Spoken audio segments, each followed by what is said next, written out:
Okay, so the recording is like evidence that you exist.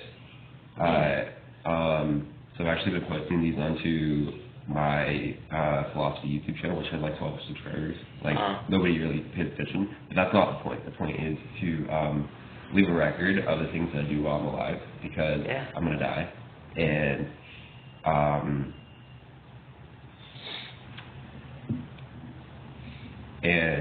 also, okay, it's like, especially if you're doing weird, unconventional, or dangerous, risky shit. I think a lot of my friends fall into this category. So they're all startup founders, like inventive, crazy people trying to bring new things into the world. It's like very important, in my opinion, to record the shit out of everything you're doing and post on the internet, because there's a social safety net effect where like people know what you're doing, they can help you if things go bad. And if people don't know what you're doing, then it's much more difficult for people to come to your aid, especially like I think especially for a lot of people who are here. Almost everybody that I know who's here moved here after they graduated and does no family close by, you know. And so like I mean, obviously a lot of people have friends, but I have a broader theory about like social safety net. Like I think this is like the reason why we have streetlights is literally so we can help each other, right? Like it's not just so you can see on your way home, although that's like a nice side benefit. The real reason is so that like if you're in trouble, I can see that, I can help you, right?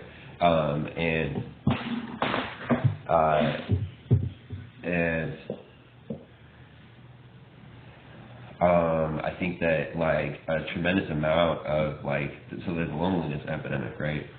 And a big part of that comes from the fact that people are isolated. Like the internet is changing our culture and society in like subtle but sort of permanent ways. And some of those are like, you know, dating apps, you know, social media, people are interacting in weird ways, but it's like, the problem is that like, in the past, I think people had coping mechanisms because they lived before the internet. And now there's people coming into the world who haven't lived before the internet and don't have those old coping mechanisms from before times. And so a lot of people are just not aware, and no one's told them, and it's not readily obvious that like you need a social safety net, and also like most people are like living that loneliness epidemic. Like most people are getting most of their social interaction through the internet in some way or another, you know, and not actually interacting with people as much in person. And also, like, you know, social skills are on the decline. Extroversion is on the decline. This is crazy. I just saw a statistic about this. Extroversion, trust in other people, trust in, I don't know, just like a lot of positive qualities that come from high socialization are on the decline. And that's probably just going to get worse, you know? And so, yeah, it's like one of the many things that I would really like to promote as a part of my work is like teaching people how to like be self-aware enough that, and also like engage with the social safety net, which is that like it's more than just like, you know, posting your favorite picture of yourself on Instagram. It's literally like chronicling all the shit that you do and putting it out there so that people can see it, you know, because like when people know what you're up to, they can come to your help if something goes bad. And I have way too many friends who are doing in that category, but not doing that, not like, you know, chronicling their shit. And yeah. Cool. So, what does your diet look like? So I have a fridge and also a stove. You have a fridge? Yeah, I have solar panels and batteries. So I have power, I have Wi-Fi. I have a pull-out bed. It's a Sprinter van. So I have a bed. It's like a futon, but really it's just like a big mattress, like kind of like forcibly folded in half up against the wall. So it's like a futon. But I pull it out. It's a twin size bed. Actually, maybe it's a queen size bed. I don't remember. It's big enough I could do for sure. I pull it out into like a flat configuration, and so yeah, I eat. I am pre-diabetic. You are? Yeah, which is it's crazy because I work out all the time, but I think I have a genetic propensity, but also I had childhood, I think either pre-diabetes or maybe like borderline diabetes. I was fat as a kid. And so that recently reared its head because I was eating like a shit ton of carbs because I was trying to like fuel my workouts. And I didn't realize that like carbs are fine if they're like directly pre-workout, but if it's carbs all the time and not directly pre-workout, then you're basically like fueling a diabetes response. And I was doing that for like 2 years basically in the van.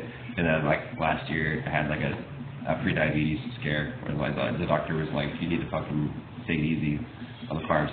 And so now I eat a much lower carb diet, but I was eating tacos and oatmeal every day. And I made tacos on my little stove. I used to use like lunch meat, cheese, and then for a while I was making pizza with a guy, and then I got tired of making it. I just started eating tomatoes. But now I eat tomatoes every day.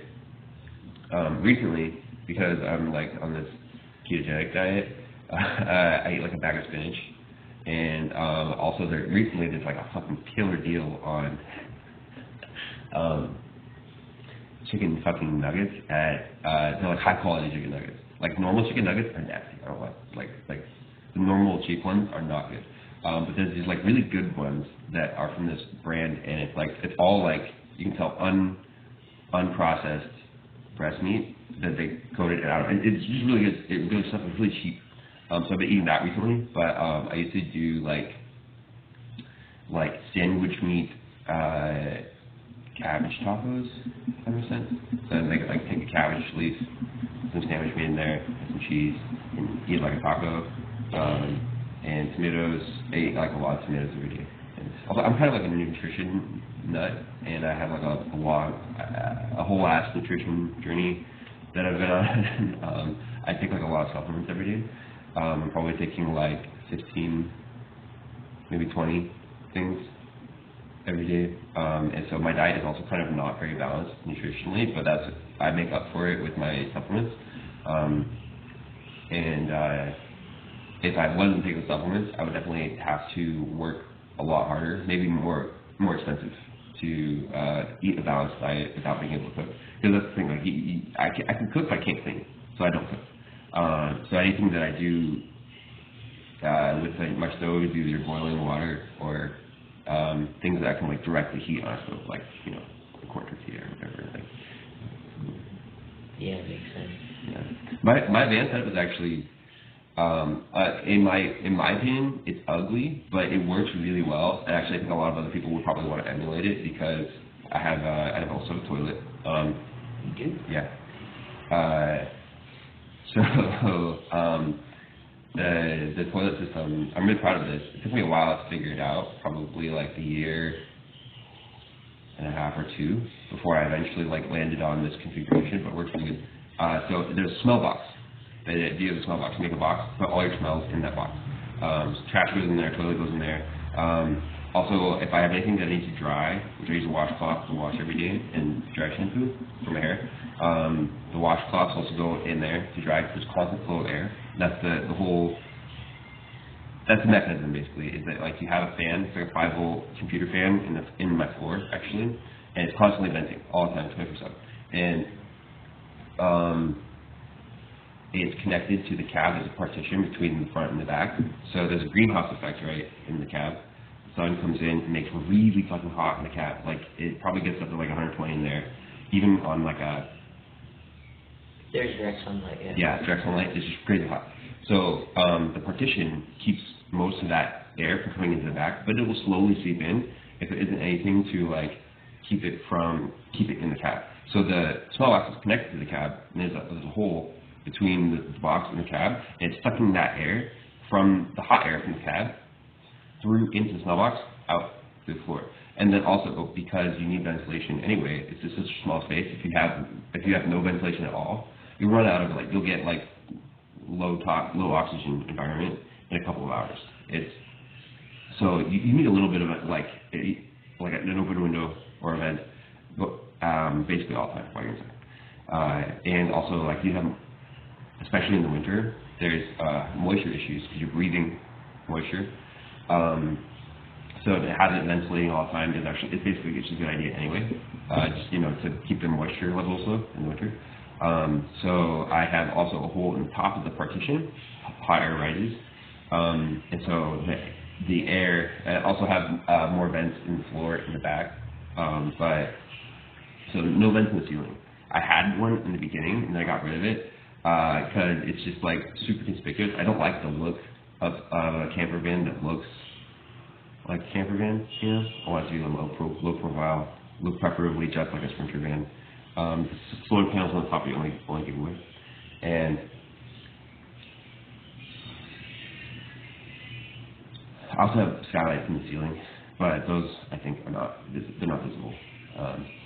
And so the fresh air comes in through the holes in the floor and the back, goes up through the top, taking any like hot air in the back with it for the most part, into the super hot air in the cab, through back through the hole into the smell box, and takes all smells out with it. So one fan is both providing ventilation and also keeping the hot air out of the back, and also keeping smells out. So there's no smells at all, ever. Actually, like, it's a more pleasant toilet experience than like your normal toilet, because in a normal toilet you still smell your farts, but in this toilet you don't smell anything. It's great. Yeah, obviously you have to empty it out and take it out periodically, but I personally don't really feel like that's that big of an issue. It's definitely like an extra thing, but like compared to like how many times you have to take out your trash in your own house, it's super comparable. Like, yeah. So. Oh yeah. Amazing. Okay, let's get to it, shall we? So,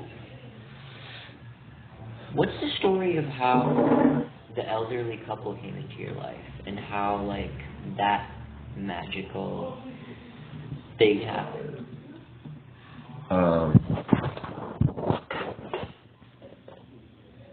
Okay. So, I went to Reading to attend this mega church called Bethel Church in Reading. It's a famous fucking cult, but also like amongst the evangelical mega churches, it's one of the big ones, I guess. There's not like that many mega churches. So it is a mega church. It's a large church. Probably like how many people were there, but they had a school. A particular kind of cult that I was in was like very sort of like into supernatural exposition, if that makes sense. Like they really believed a lot that you could like pray for healing and God would heal you, and also they believed in like casting out demons, and also like other interesting sort of like manifestations of God doing things spiritually. And close to Pentecostal? No, I'd definitely say like that's the right vibe, Pentecostal. Although you might be thinking like, I think a lot of people are more aware of like a sort of Baptist version of Pentecostal. This is not that. This is more like a non-denominational version of Pentecostal. But that is right. That's right. That's right. Yeah. And so I was there for that church. That's the reason I went there. And then by the grace of God, I don't believe God, but by the grace of God, my friend helped me enroll in the community college there, and I'm very grateful for that. So this friend you met at Bethel Church? No, she was an old family friend that happened to be living in Reading. And when I first moved there, I had no plans except for to just be at that church. And I met up with her a week or two after I moved there, and she was like, oh, you should go to school. And I was like, I don't know how to go to school. And she was like, I'll help you. And she sat down with me for probably like 4 to 6 hours. It was a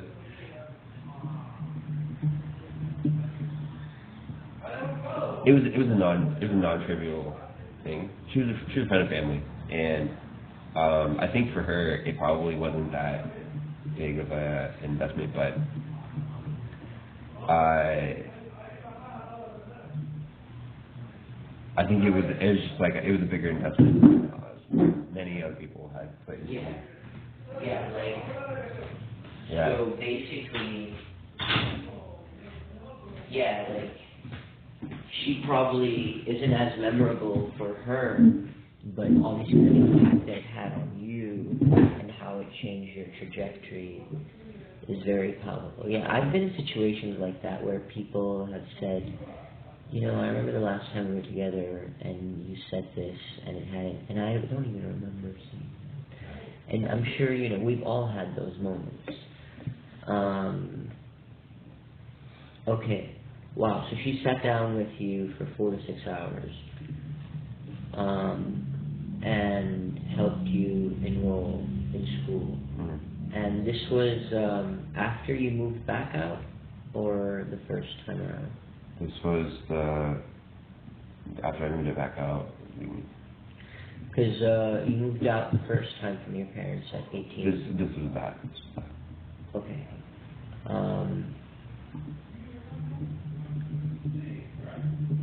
And okay, sorry. So I guess long story short, I was there at that church. I met a woman who was running a Bible study group, and she also for the local school. So I met her through the local school, and then she connected me with that elderly couple who was helping me eat in the cafeteria. Yeah, so that was like, I guess, those circles. Yeah. Okay, so you didn't meet this elderly couple directly? I did meet them twice, but actually they were pretty hands off. They were just like, we met and really just kind of exchanged pleasantries. They asked me what my GPA was, and I told them I think it was like 3.3. Which to me, okay, so coming from my academic background was just like completely oblivious. I had no idea what my GPA was. I had to check. And then when I found out, I was kind of like, oh, it's not even that good. And they were very impressed. They were like, oh, it's over 3, that's good. And I was like, oh, is that good? I don't know. I think,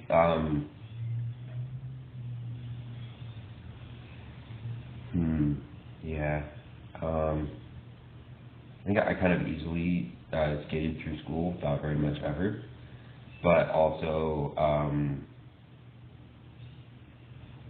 actually, that's not what I want to focus on. I think, yeah. Okay, so this sort of brings me, if it's okay to move on from this, you can tell me if you have questions. But I was thinking about something you told me yesterday. I do have some stuff that I would like to talk about. I don't know. Yeah. Yeah, let's focus on that.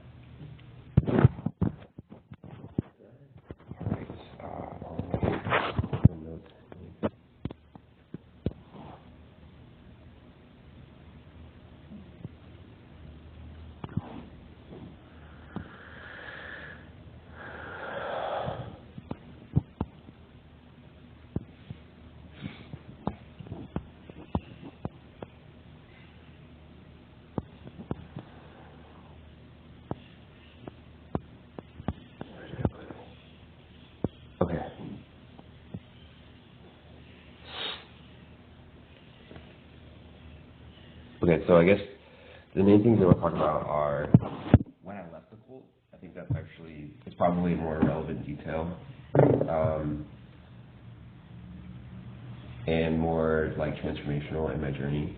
I think I'll talk about my experience with school and higher education, because that has also like been a very formative influence. And then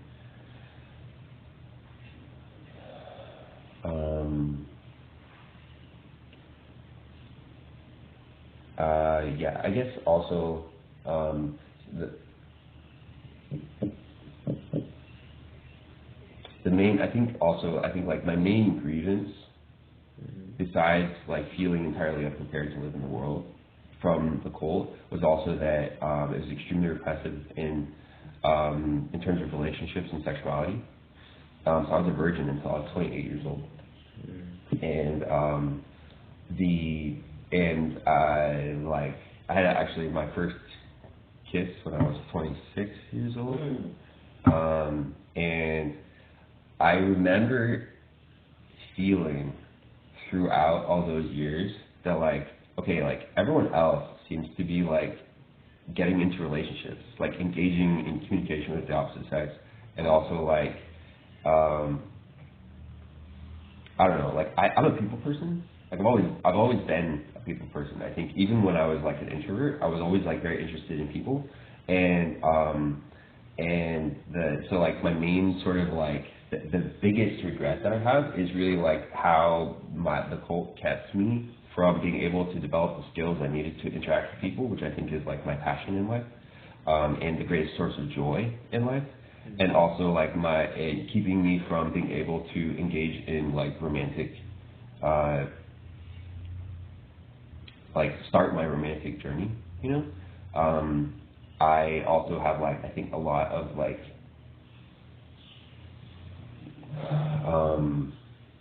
pain about that because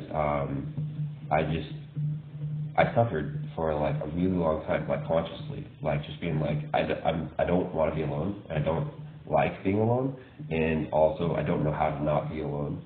Like the rules of the cult sort of like prohibited any sort of like romantic stuff,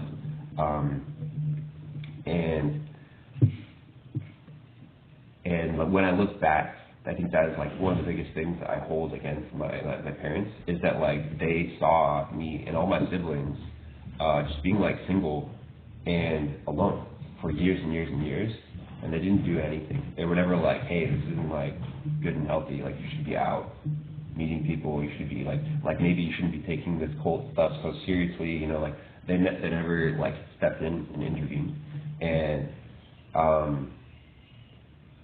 and that's one of my biggest regrets, I guess.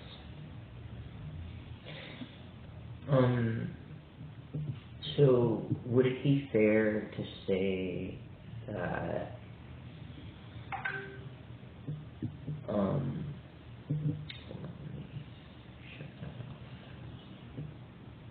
would it be fair to say that as a result of your isolation,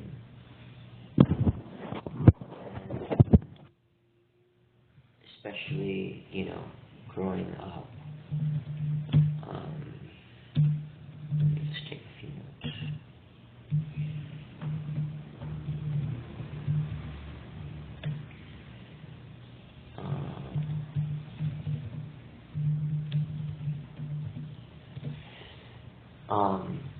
As a result of your isolation,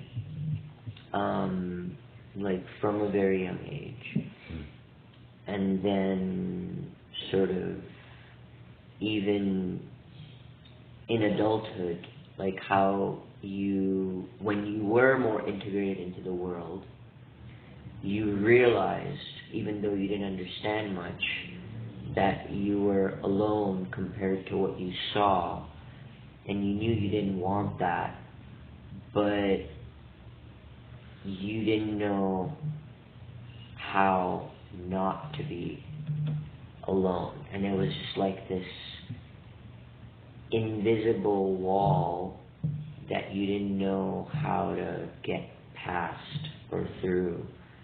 And especially in the romantic sense, because you have a lot of romantic potential. And so, yeah, there's resentment there because you didn't, you know, sort of, that they didn't recognize that, they didn't do anything about it.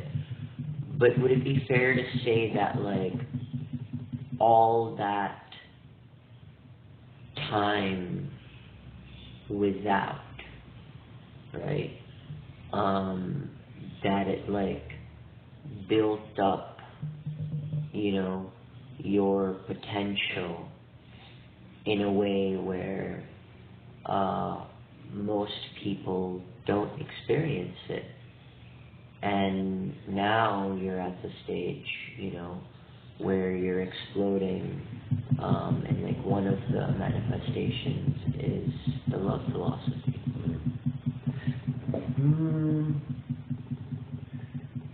Sort of, but I would say this is kind of a lot more. This particular like aspect, I think it's more of a stretch to sort of like take that kind of perspective. I think it was more just like.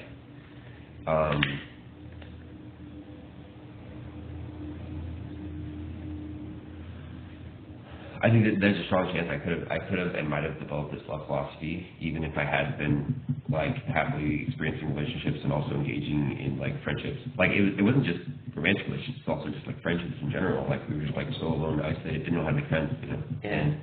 And but like I think more than the friendships though, it's definitely like it's the romantic relationships that I really grieve not having had because that I think is something that I love, and also it's just like I think everybody loves, you know, like having like really close, intimate connections with other people is one of the most profound pleasures of life, and I think I was just like generally speaking like it's not like I was prevented from it, like forbidden from it, but definitely just never given the tools, and also never given the tools, never equipped, and also sort of like always kept in a place where there was no expectation that I would ever need it, and so it was like it was totally out of sight and out of mind for all the people who it definitely should have been in mind for, and I don't know. And, so, yeah, in this case, I would say this is why I think it's one of my biggest grievances, because it's like it was an extremely addressable thing, and also I don't think that it's like one of those things where like I'm potentially better off for having suffered it. Like I think it's just like a blanket negative with no positives. You don't know if you're better off. Yeah, no, for sure. I would say like this is one of those things where I'm not sure there's a silver lining to it. It was just like a lot of suffering. It's also like leads, I think, well into the reason why I left Nicole in the first place, which is that I was 27 and I had like sort of a crisis moment where I realized that I was gonna have to like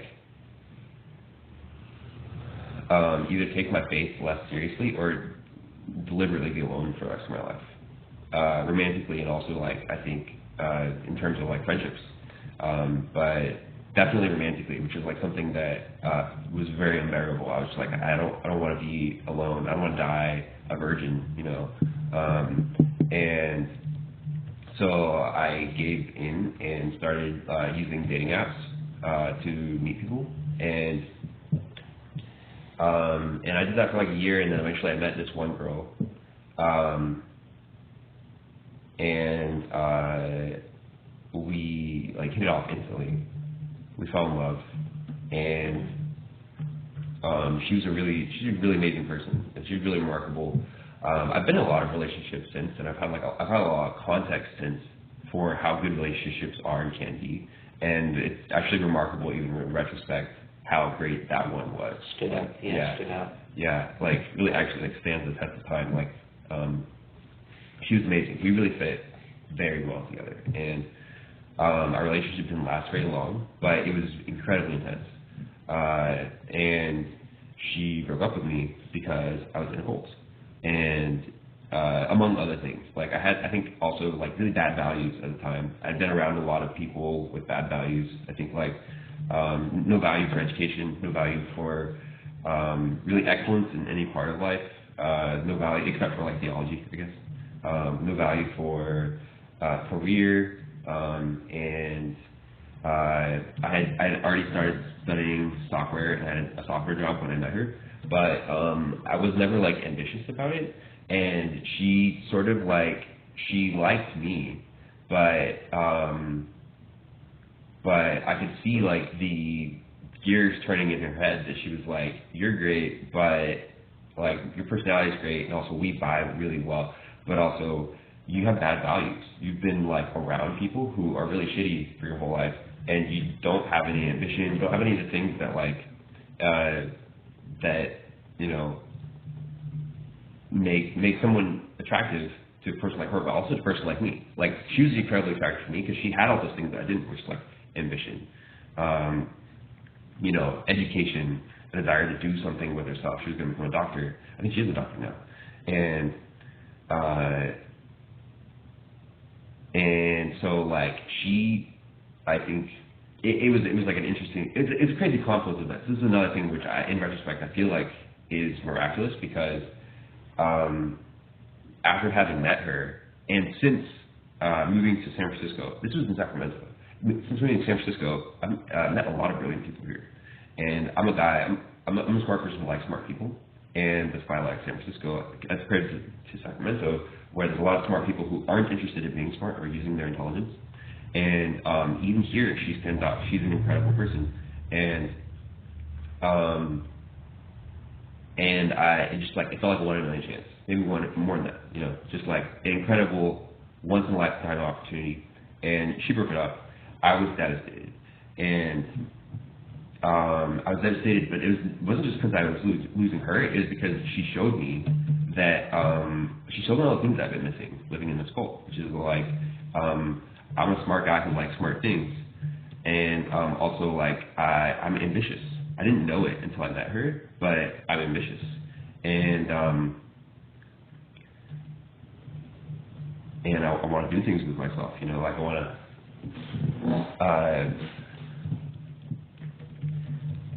I don't know, I had like a sort of a passing interest in science, but she had a love for science, and when I met her, I realized like I also love science. I might get emotional because it was like a whole different world that that she showed me just by being around her. You know, that like you can be a passionate person, and I had never been around any passionate people before that, and I realized it was like I wasn't just losing her. It wasn't really dawning on me until she broke up with me that like the type of people that I want to be around don't want to be around someone like me who isn't ambitious, who has no education, who has no values for any of the best things in life, and so I became incredibly hopeless. Not really because I lost her, although that was part of it. I think in Sacramento she was a 1 in a million find, and also I had no experience with other places. I'd never been to San Francisco. I didn't know that there are places where there are like lots of smart people, and I was like legitimately hopeless that I would ever find somebody that I would like again. And I think I was actually like a valid perspective. Like I think if I'd only stayed in Sacramento, I think it is like it's basically 1 in a million that I would find someone I like again. Like very low percentage of population there that is people like me. Here it's much higher. It's much easier here, but there it's like very difficult. And so it was like I'm probably going to be alone because I'm never going to find another person that I like. But also those people are probably not going to like me because I'm like 10 years behind schedule in terms of like life development, and I just like it was all stacking up, you know. And I just like I actually spent like one of the main reasons that she broke up was because I wasn't ambitious in my career and I hadn't tried to do anything with it, and so I tried for like 9 or 10 months I worked my ass off to become a better engineer and get a better job, and I did.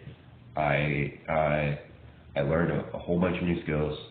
I got a job that was like twice as good as the one I had, and I tried to connect with her again, and she was like, "No, I'm getting married." I think she got back with her ex, her previous ex, and they got engaged, and that was so. I think I was like I recently turned 29 when I learned that, or It was like somewhere late 28. This was in 2020, and so the pandemic hit. I lost a job that I'd recently gotten, and I just couldn't bring myself to look for another one, and I just like fell into a deep, super black depression. I started sleeping all the time. I slept for like 15 hours a day for like 9 months, and I started to. And then I met my friend Lily, who helped me when I tried to kill myself. And I also started to plan my van build during that time, and also build it. But I also started to plan my suicide, and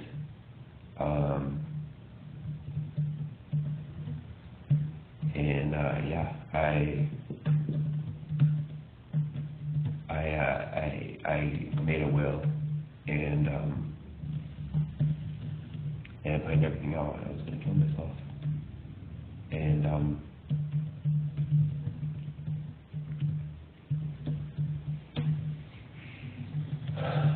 yeah. So. Do you want some water? Sorry for the interjection. Okay. Okay. So, I think I have a lot to share on this. Yeah. On this topic, because I tried to kill myself because I was hopeless, and it really made sense to me logically. Maybe not emotionally, but logically, it made sense that like I had no future, and I should probably just kill myself.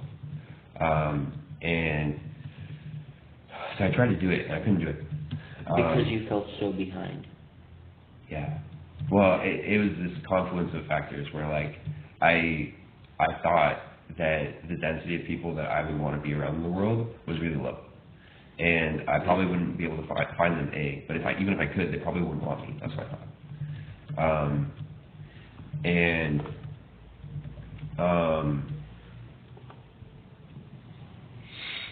I was just like completely hopeless. I was also just like,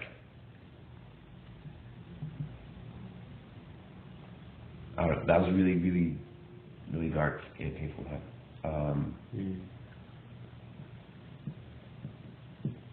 And yeah, so I built a van slowly.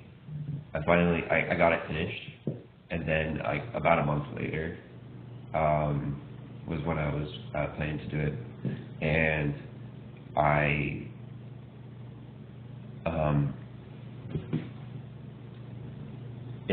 tried to do it. I bought a gun. I was gonna shoot myself with it, and I called my brother and I said goodbye. And I tried to do it really hard for like 3 hours. And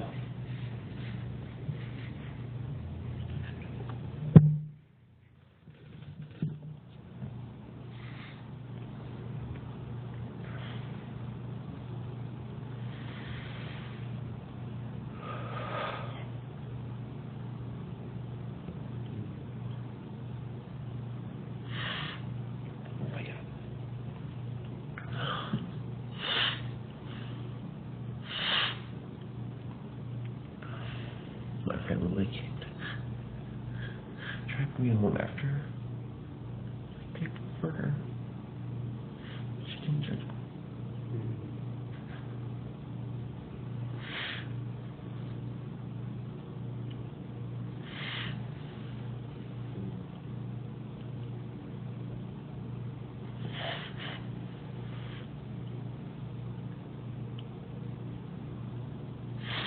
But yeah.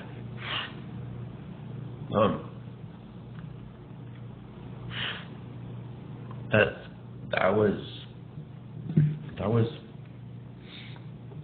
a really impactful moment in my life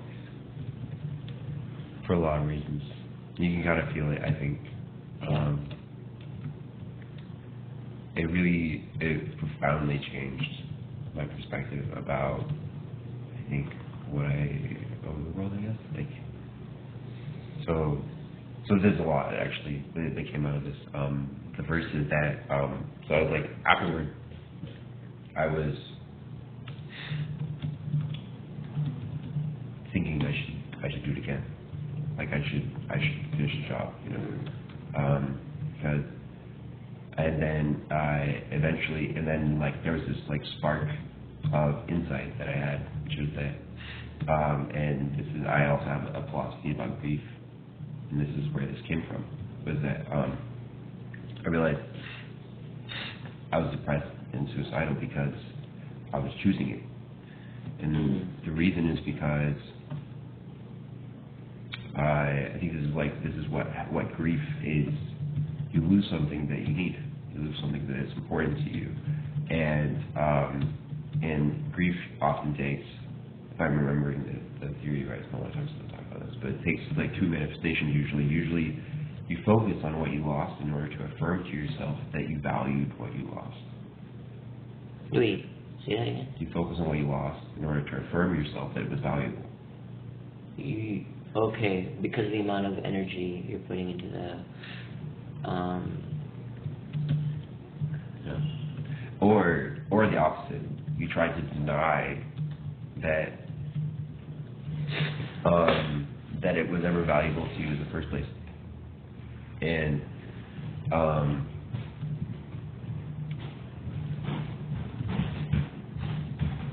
that's really what grief is the trauma that comes from both of those responses. In the case where you're focusing on what you lost, usually you're explicitly denying yourself the ability to get that need met again, because you're focusing on what you lost. So like if you lose somebody, you lose something that means something to you, and by focusing on what you lost, you deny your ability to get that need met anymore. And that's like the downward spiral of grief is the fact that you're running your life into the ground because you won't allow your needs to be met. Likewise, the opposite, if you deny that it ever mattered to you, I think I have a less developed explanation for that side, but it's essentially the opposite kind of problem. You're also running your life into the ground because it's like you're denying that you have real feelings, and you're like hurting yourself knowingly, but refusing to acknowledge that you're doing it. And in both cases, it's like a denial of reality. And the solution is to, if you're focusing on what you lost, realize that moving on doesn't mean you don't value it. Mm-hmm. It can still be as valuable and meaningful to you, even if you're not focusing all your attention on it. And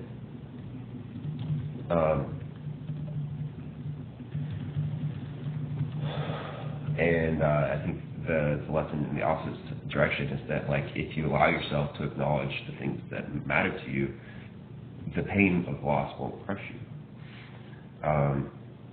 You need to trust and believe that. Wait, if you acknowledge the value of what you have lost, that the pain won't crush you.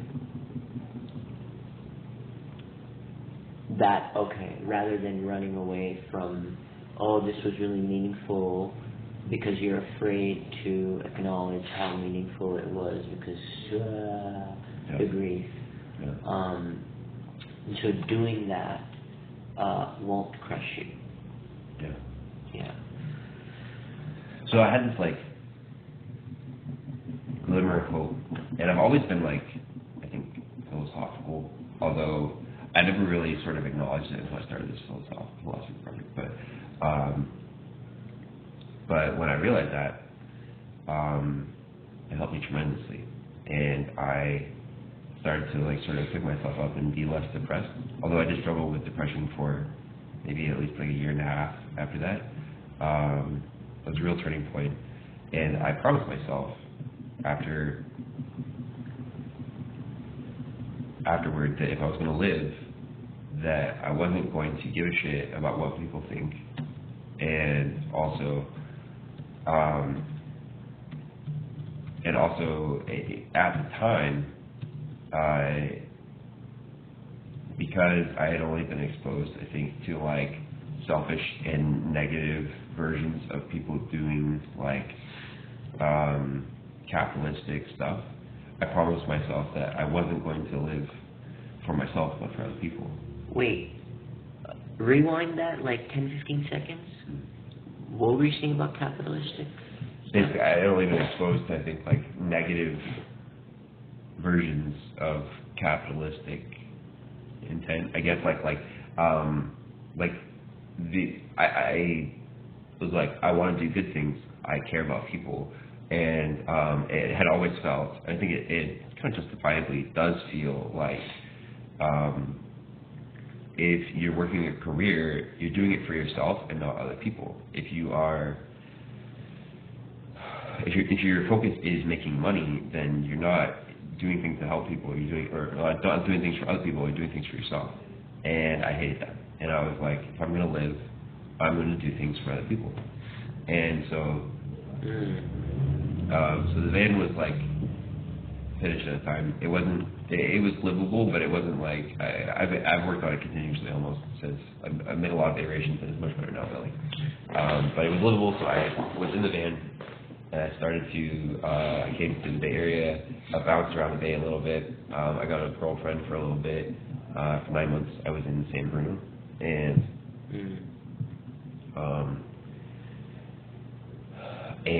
then I came to San Francisco. I broke up with that girl. I met another girl. We dated. That was a very impactful relationship, that second one.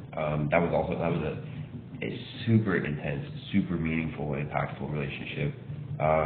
We were so in love, and she's like such a remarkable person.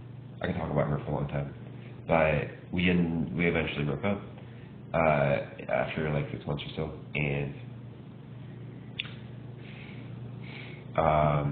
and during that time, I was working on my ed tech startup, which was, and I think still is, a really good idea, but it's not my primary focus anymore. But that didn't pan out, and so after that,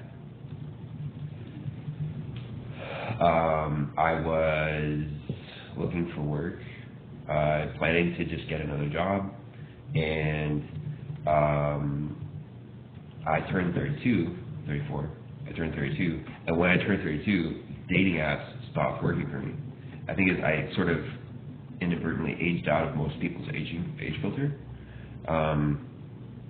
and like instantly, overnight, I got like 10% of the attention on dating apps that I was getting before that, which admittedly was not very much before that. And that was my primary way of meeting women, and I was like, holy shit, I don't know how to meet women in real life.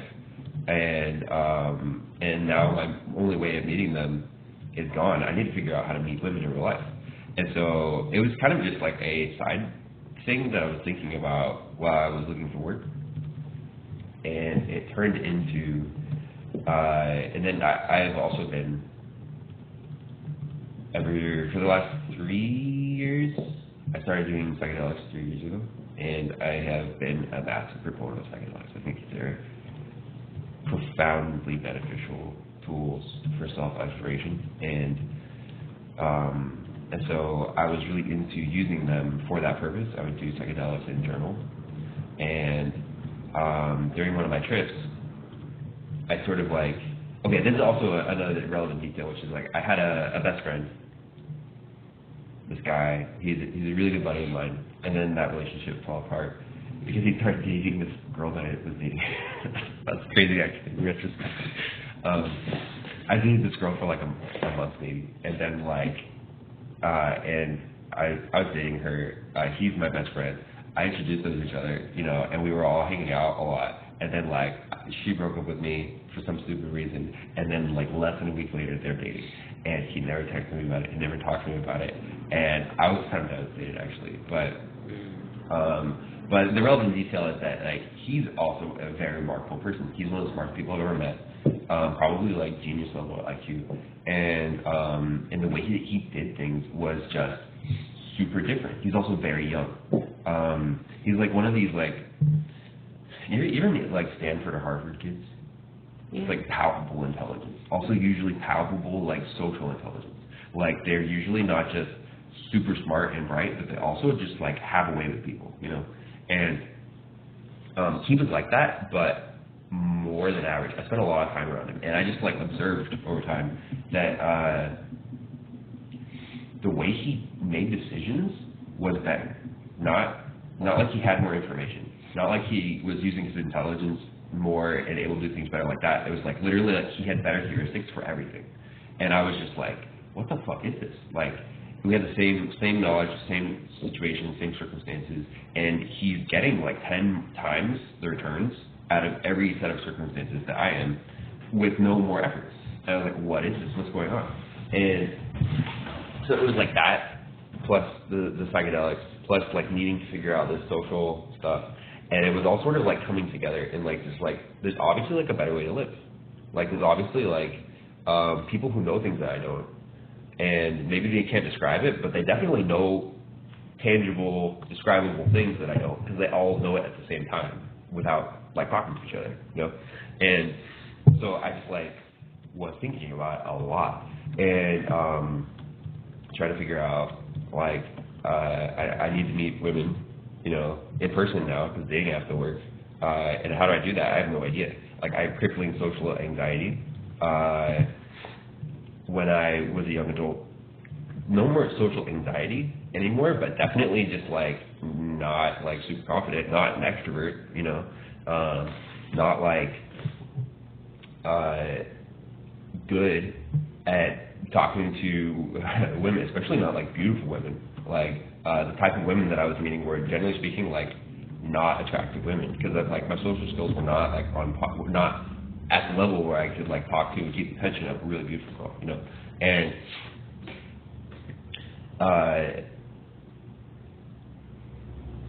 so yeah, it's like sort of like in this psychedelic trip that I had, I just realized like this is a problem that I can figure out. Like and not only can I figure it out, I could probably describe it. And if I could do it, it'd be really valuable to not just me but everyone else. And so that's why I like that's the story of how I got started on this. So basically the combination of the psychedelics and sort of the confluence of events where your former best friend and the girl you were dating, how she broke off with you, and then the next week, you know, so you started dating. It was more just like the awareness that guy, his name is Aja. Aja? Yeah. He's probably still in San Francisco somewhere, and I think he's still dating that girl. Her name is, what's her name? Shizoda. If you ever meet them, they're brilliant. They're really smart. Aja's one of the smartest people you ever meet. Hands down. Are these people Desi? No. Shizoda is. Aja's actually a white guy. I think his mom named him that because she liked Indian lore or something. But he's a white guy. And she's Tajik. She's Tajik? Yeah. Okay. Continue. But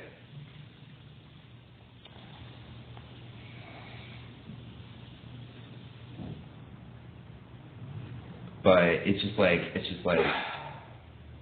there's a way to act that makes more sense. And it was like, okay, it was definitely like, it was a big input. The way Aja acts and approaches everything in life is just categorically different. I can tell he's just like more confident about everything, but it's not because of his intelligence, it's because he's got better heuristics. It's like, and of course his intelligence helps, but like, he has like a better intuitive understanding of how the world works than I do. And so I think my first theory was basically like, I called it like maximizing gain versus minimizing loss. I don't know if you've heard me like talk about that yet, but it was like the beginnings of me trying to figure out my theory of optimism. Like the theory that I told you yesterday is, I think, probably the final version of my theory of optimism, but I used to talk about it like this, like you want to maximize gain, not minimize loss. because when you do, you naturally turn your attention to new opportunities. There's more latent potential in new opportunities than there are in opportunities that you know about. And so whatever you're trying to do, you'll do it faster and better in ways you can't really quantify until you adopt that perspective and start looking for new opportunities. So, sorry to interrupt, because you keep using this word heuristics. Yeah. And I'm trying to make sure we're on the same page. So how are you defining heuristics? Because you said not necessarily more intelligent, but better heuristics. So yeah, better rules of thumb. Better rules of thumb. Better rules of thumb. Okay. Yeah, yeah.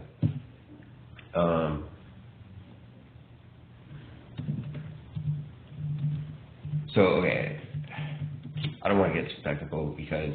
Don't get too technical. Yeah. So, basically, what it sounds like is, you know, your, this confluence of events, right? It was one of the big catalysts that led you to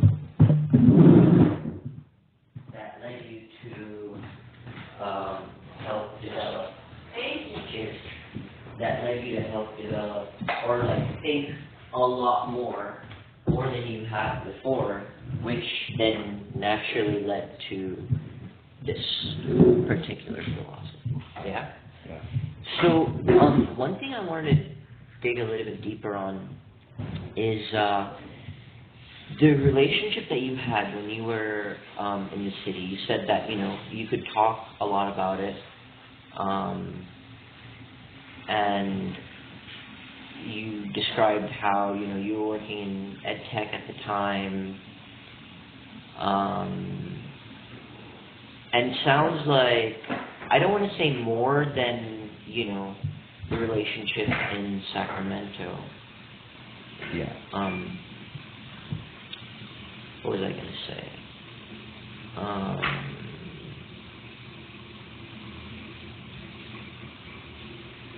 Would it be easier? Do you want to take a break? Okay. Do you want to? No, I'm good. Okay. Yeah? You good? Okay. More than the relationship, I don't want to say more than the relationship in Sacramento, but just in its own right, was really meaningful in Absolutely. leveling up despite the pain. Yeah. So can you describe the circumstances around, you know, what was so great about that relationship? I'm glad you asked that, actually. Why? That's also relevant to Alfred, but like, so, okay, the reason that relationship was amazing, besides like the fact that we were in love, was that she's a fucking remarkable person. So she's high up in Uber. I don't know if she's still at Uber. I haven't talked to her in a long time, but she's a brilliant woman. But like one of the main things that stands out about her to everyone who meets her is that she's also a brilliant socialite. She has an intuitive understanding of all the stuff that I'm trying to describe, and she's been like a profound source of inspiration for me for this project. Ever since I met her, it's like there have been a few individuals who, after being around them for a long time, I slowly started to realize, like, wow, there are some people who understand things like subtext about reality that I don't, in a way that just make them way more effective at being people. I don't know, just like, and she's one of them. My later best friend Aja was one of them. But I'm trying to think if there's anyone else. I think those two probably the biggest inputs. Just like really people that I saw up close for an extended period of time, and just realized like my fundamental models are wrong. Like obviously there's better models, but also like when asked, neither of them could describe it. They're both doing entirely based on vibes, you know. And so I intuited, I think correctly, that if I could figure out how to do what they're doing, my life would be, you know, better. Way better. Yeah, it's like, incalculably better. But it's not just that. It's like if I could describe it, like if I could figure out how to do it, not in the same way that they do it by vibes, but if I could like describe it in terms of like logic, then it would be like a science. And I use this analogy sometimes to describe this, which is that it's like a tower versus a pyramid. Like you have a tower of knowledge versus a pyramid of knowledge. A tower of knowledge is like vibes knowledge. It's like my understanding of English. I'm a native English speaker, and sure, I learned English in school, but also I knew how to speak it before that and since. And my knowledge of English is like a tower of knowledge. Like I can't really tell you how to speak English. I just know how to do it, you know. And that's what it's like for those people, the natural talents. They have a tower of knowledge. Like, sure, they can get better with their knowledge, but if they do, it has to be because of the right confluence of circumstances, and because and through sheer talent. It's not like it's a science where they can like progress in a methodological way. If that makes sense. So like a pyramid of knowledge is different though, because if it's a pyramid, then it's a science. You can describe how you know what you know, and if you can describe how you know what you know, you can also infer where the information that you know implies that there's more information to be had. And so you can not just, it's not just good for describing it to other people, it's also good for increasing your knowledge, because it helps you, like, I use this analogy, the periodic table of elements. When the periodic table of elements was first being like discovered or mapped, they found the first few elements, and then they saw there was a pattern, and they predicted almost all of the rest of the elements. Not all of them, but it was like 90% or something. They were like, see this pattern here? We're going to predict that everything else is going to fall into the pattern, and they were right. And that has been a huge part of my process, which is that like I try and find something that feels real and true, and if it is real and true, then usually it implies that other things are real and true. Like, and so I investigate. Yeah. And I have like usually multiple lines of investigation going, but I'm just like, I'm literally, all I'm doing is like testing to see like, okay, if this is true, then it means that like, you know, it infers that something else exists, and I check and see if it is, if it does. If it feels right logically, then I try to test it in the real world and see if it bears out in practice. If it does, then I tell other people about it and see if it bears out for them too. And if it does, then I start to like be like, oh, this is probably real and true. And that's just like my process, lather, rinse, repeat. And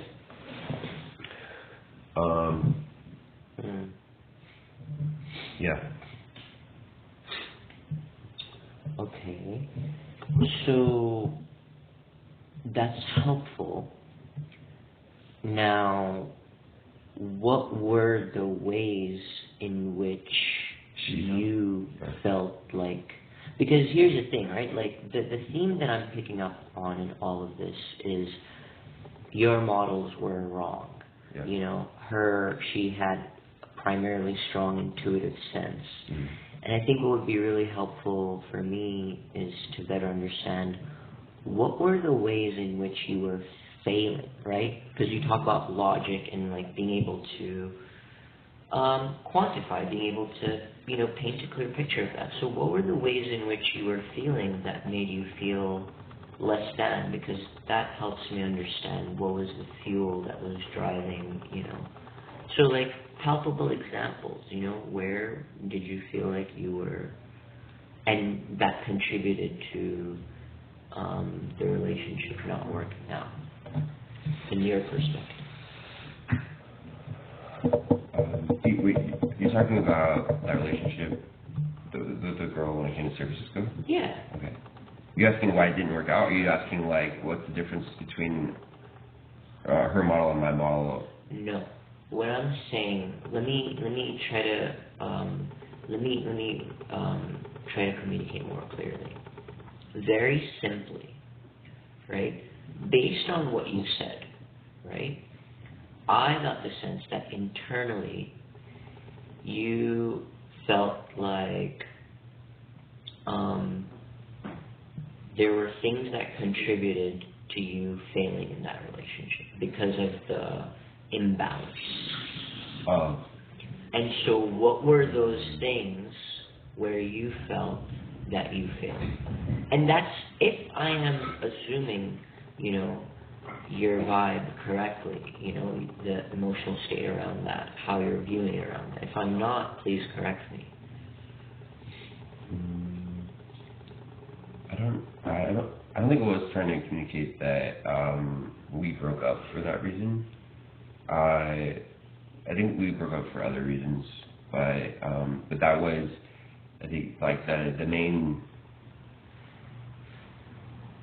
It was one of the main takeaways from the relationship for me. Besides, it was a wonderful relationship, honestly. Like, I think it's the best one I've ever had, and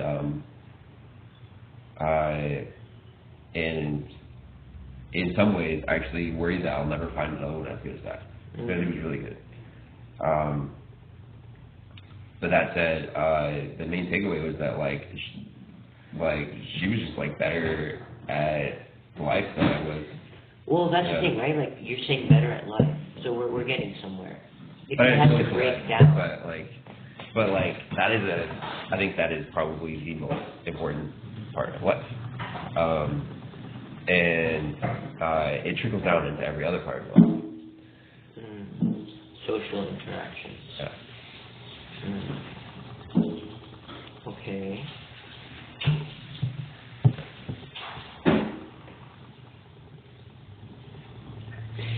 So here's the thing, right? Going back to... Okay, so I want to reiterate a couple of things to build the foundation upon which we are standing. And then I want to drill a little bit deeper, just to try to visualize my approach, yeah? So just now, you said how, in your framework of life, social interactions are one of the central, if not the central, things that life emanates from. Let me make a note of that, because I want to write it down as I'm going, and not write down stuff that I'm assuming that might not be true.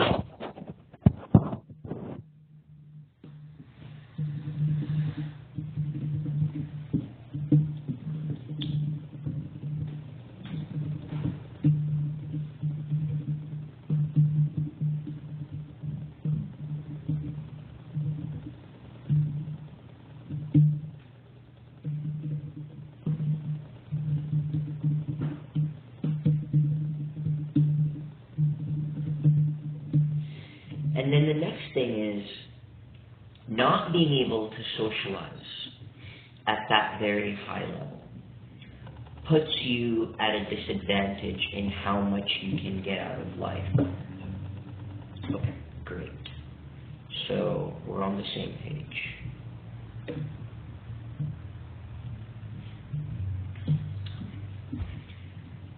And then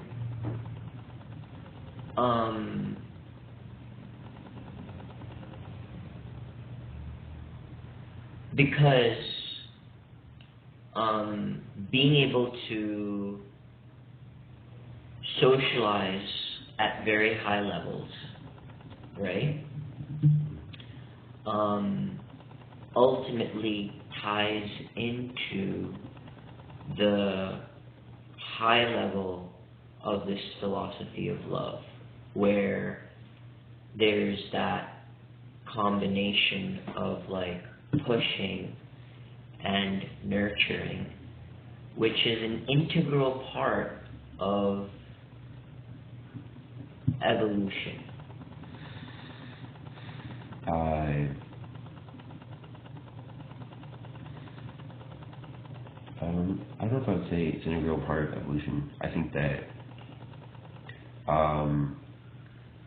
I think what it means to live well is to align yourself with an intention to become a better version of yourself, that doesn't have a lot to do with personal relationships, but you do have a relationship with the universe when you do that.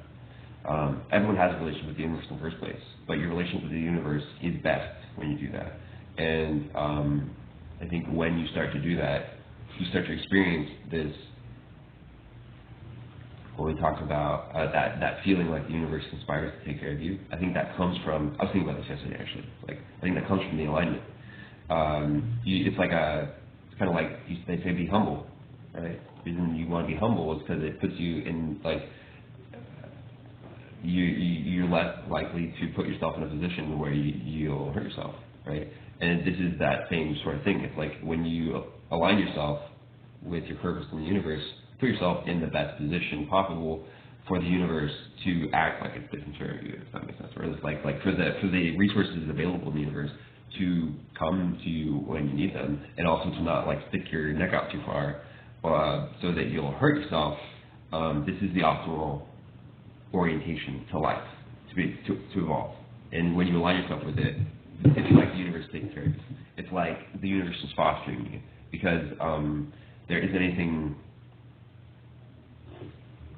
closer to that. I don't know. I don't know if it's a good way of saying that. I might say it differently, but at a later time. But are you saying that the philosophy of love, as you describe it, isn't just limited to human love?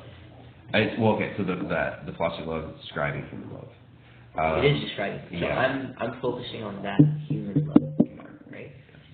So staying on the human realm, right? Because I do understand that we talked about it yesterday or the day before, maybe yesterday, I don't remember, but I remember talking about it. And I see what you mean and where you're coming from with that. But on a human level, you know, what I'm trying to do here is I'm trying to build a web of interconnectedness of like how your life is connected to your work. Yeah. In a way that can be communicated to an audience that is clear and not nebulous. Okay, so broad overview of my work goes like this. I have a theory about introversion and extroversion. I think I can cure introversion. I know how to describe what introversion is and also how to fix it if you're interested in fixing it. Not everyone is. But when you do that, basically the reason why you want to do that is because you get the best opportunities in life when through people, because that's where opportunities come from, essentially. And so being an introvert is a categorical restriction of how many opportunities you can have. It's bad for you. It's not good to be an introvert. Or at least definitely not good to be an extreme introvert where you can't be around people too much, where you have a small social battery. That's really bad for you. That's like, so that's one of my central things. So like, you don't want to be an introvert. You definitely want to be an extrovert.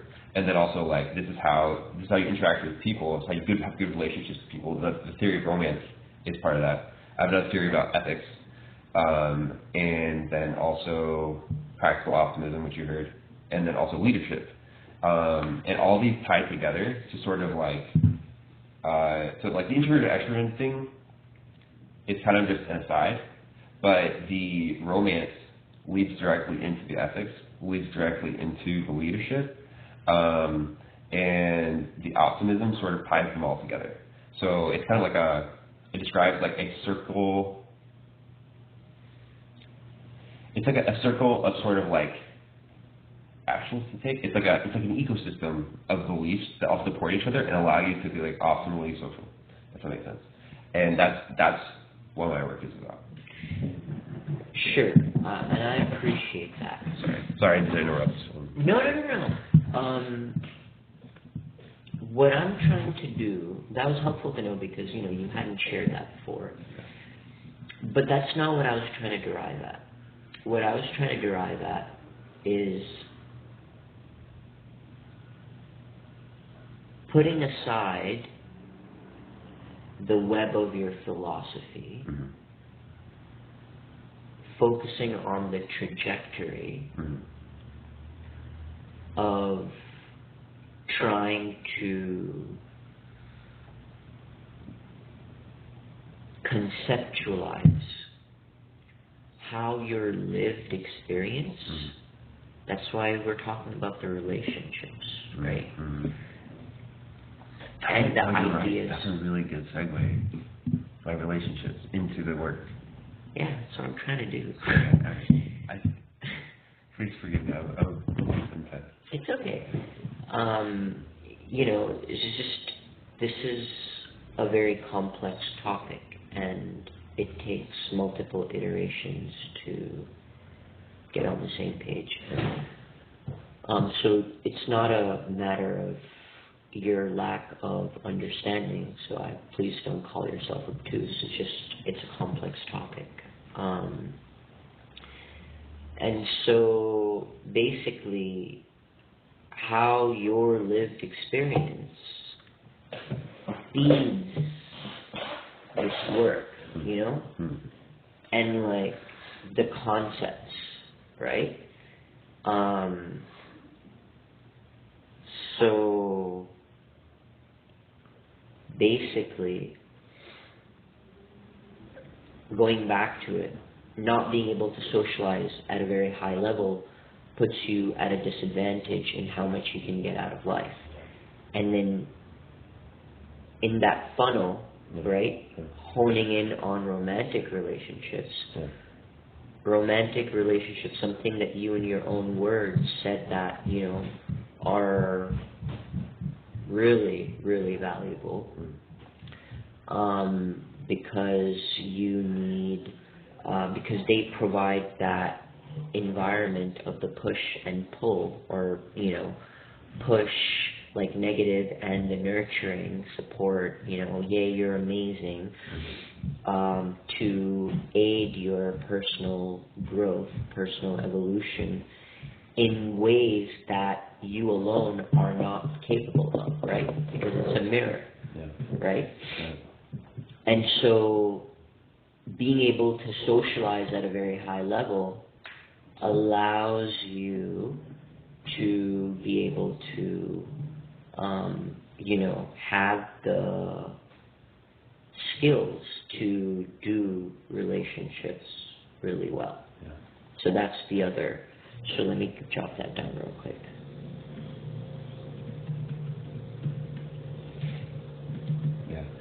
So to tie in to your earlier question about evolution, I do think that it is true that relationships are a mirror, and that you need relationships if you want to evolve effectively. That's what relationships are, is like your primary self. If your purpose is to evolve, then you're going to need relationships to evolve. And so this is a really big part of what it means to live well. And so it's like a theory about social interaction.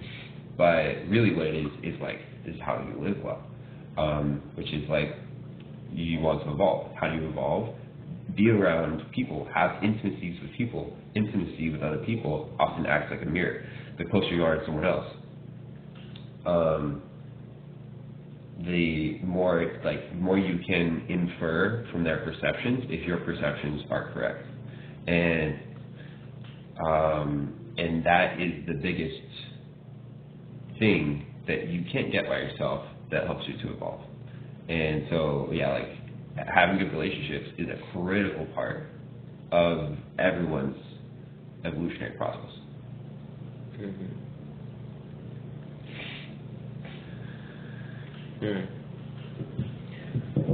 Okay. So, sorry, I just realized I completely tuned out what you just said because I was really focused on capturing. That's right. So if you think it's worth it, you can either reiterate what you said or I could move forward. Okay, cool. So basically, because of, what I just said, socializing at that very high level, it ultimately, a lot of the pain that you felt that is driving this work, that is your fuel is this like, I missed out on so much.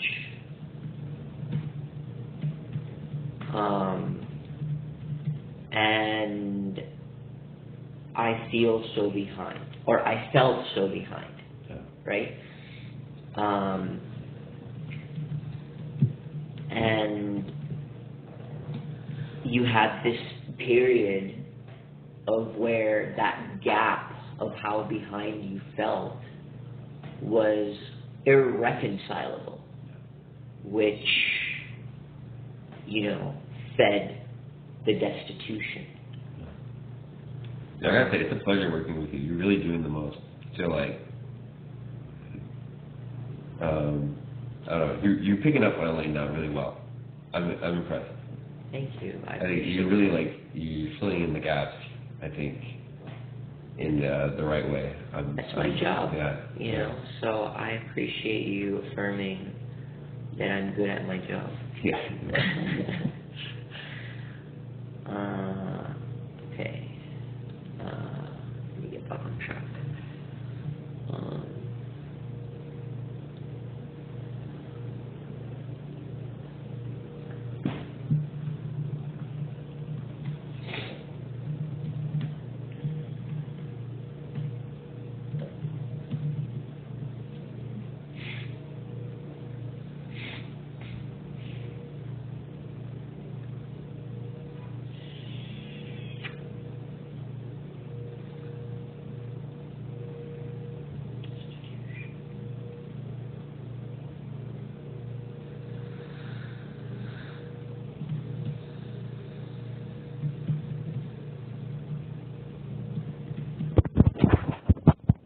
This is very important for me because it then helps me steer the flow of the episode.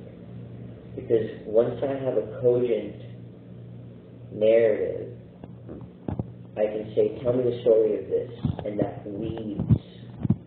Because ultimately, we've spent, after today's session is done, like 5 hours together.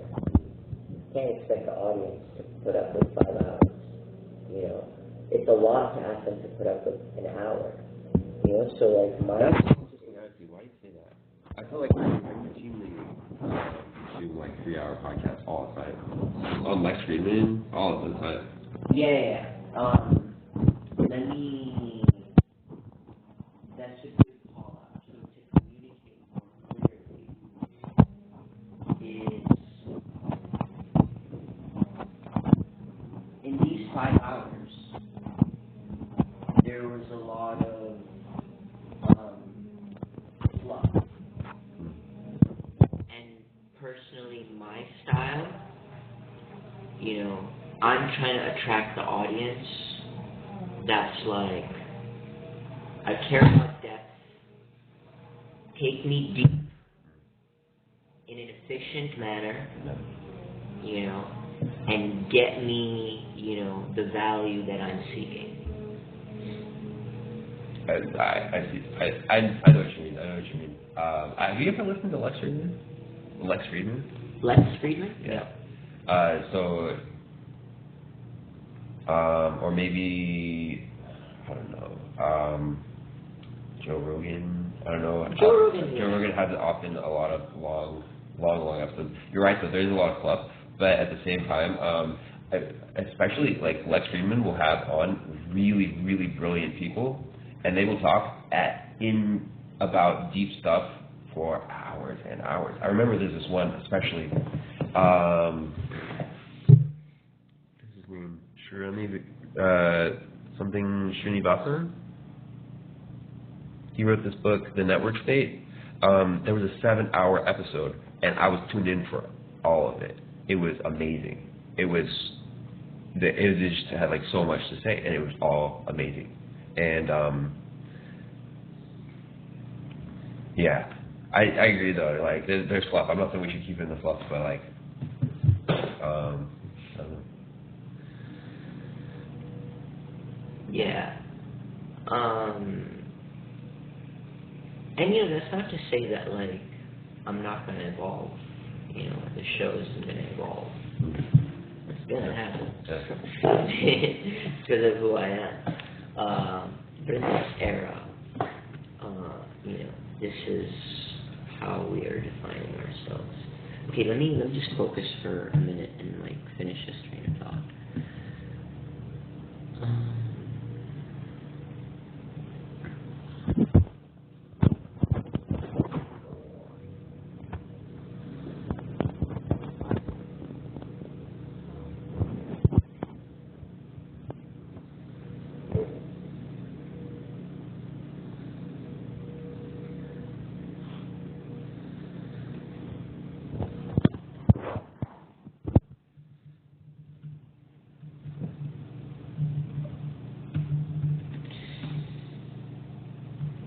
So, last thing.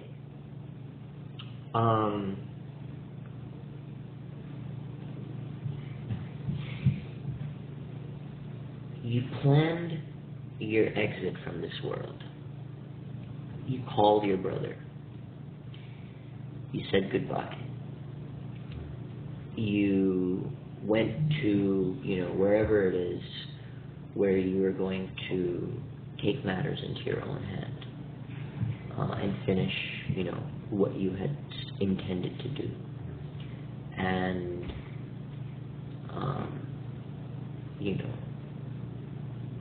when you decided that,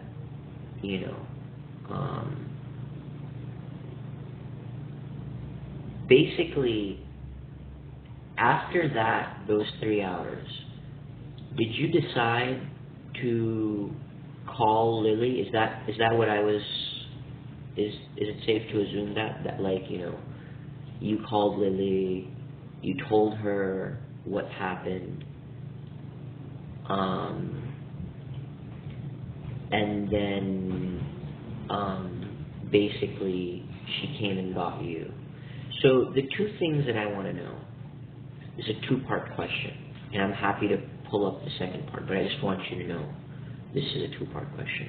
Number one, how did Lily come into your life? Okay? And then number two, the thing that I'm not understanding is, after Lily intervened, right, you still had this thing within you that I need to finish off, or and we don't have to talk about that, but the first thing is how did Lily come into your life? And was that in Sacramento? Yeah. So Lily's still in Sacramento. I don't know where she is. Okay. So we met on a dating app, and we dated for a short time, but we were mostly, I think, just good friends. She was my best friend for a year, and we were in an exclusive relationship. We were, I don't know, I think we were both depressed together, and she understood that about me, and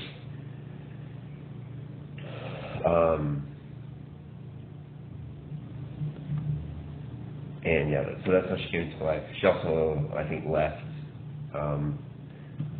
a few months after I tried to kill myself because it became too much stress for her. She said goodbye. We haven't talked since. Which is something I regret, because I actually we don't really have a lot in common, I think, but I do love and miss her. Do you feel comfortable? I feel myself very curious to say we don't have a lot in common. So, what, from your perspective, are the things that you two don't have in common? And before you do, I want to finish this note, please.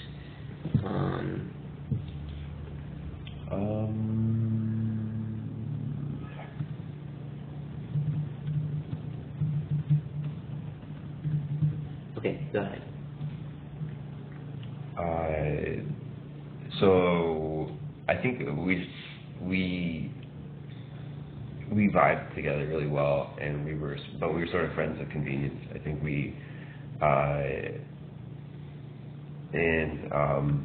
I think also like we understood and commiserated each other's depression, and so that was probably one of our main connection points. But other than that, I don't think we had like a lot of overlapping interests, if that makes sense.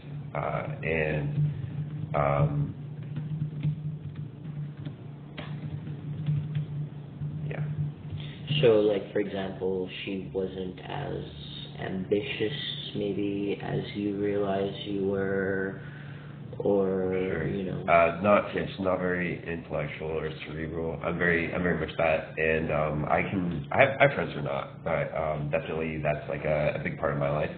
And if they can't share it with me, then we are gonna like just have I think a lot fewer places to mesh. And so yeah, we played video games together. We hung out together. Sometimes we would listen to music together and watch TV together, but we didn't do much more than that together. Okay.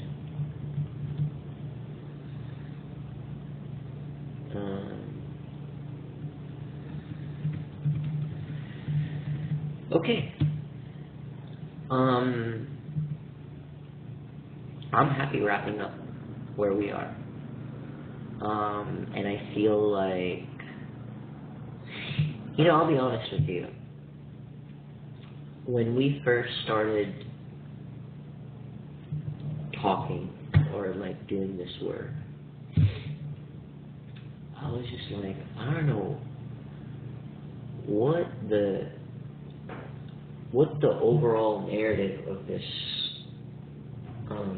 episode is going to be, because one thing that usually the trend is like, even before we start the storyboarding, or like within the first half an hour of like the first storyboarding session, I can intuit, you know, like, where it's gonna go. Yeah. Yeah. This is the first time where I couldn't do that. And I couldn't do it until today. And it was challenging in some respects, but it didn't, you know, it didn't feel like, I feel burdened by this challenge, or like, I'm struggling, you know, I'm losing my patience with Farley. It wasn't like that. But I was just like, fucking A, man. Where is this going?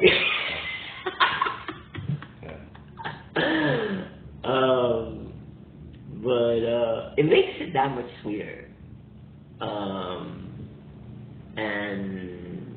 And special, you know, because it stands out.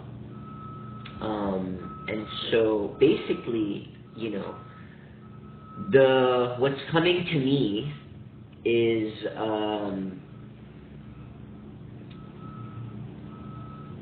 and this is, I'm gonna want to share the title that's coming to me, right? And it doesn't have to, the words don't have to be exactly, they might not exactly be this way, but this is the idea. From growing up in a cult to a philosophy of love, okay? Because like the narrative that we just, you know, talked about, I think very clearly. So funny that that door locked. You know, I just learned that it's actually locked. I have no idea. Why? By the way, are you chanting it? I'm gonna see. Okay, but there is a Janet as well, right? Staying here or working? Working. Working, I haven't met her yet. Okay. I don't know. Okay. Are you a guest here? I'm working. Oh, you are. Okay, Yeah. cool. But that's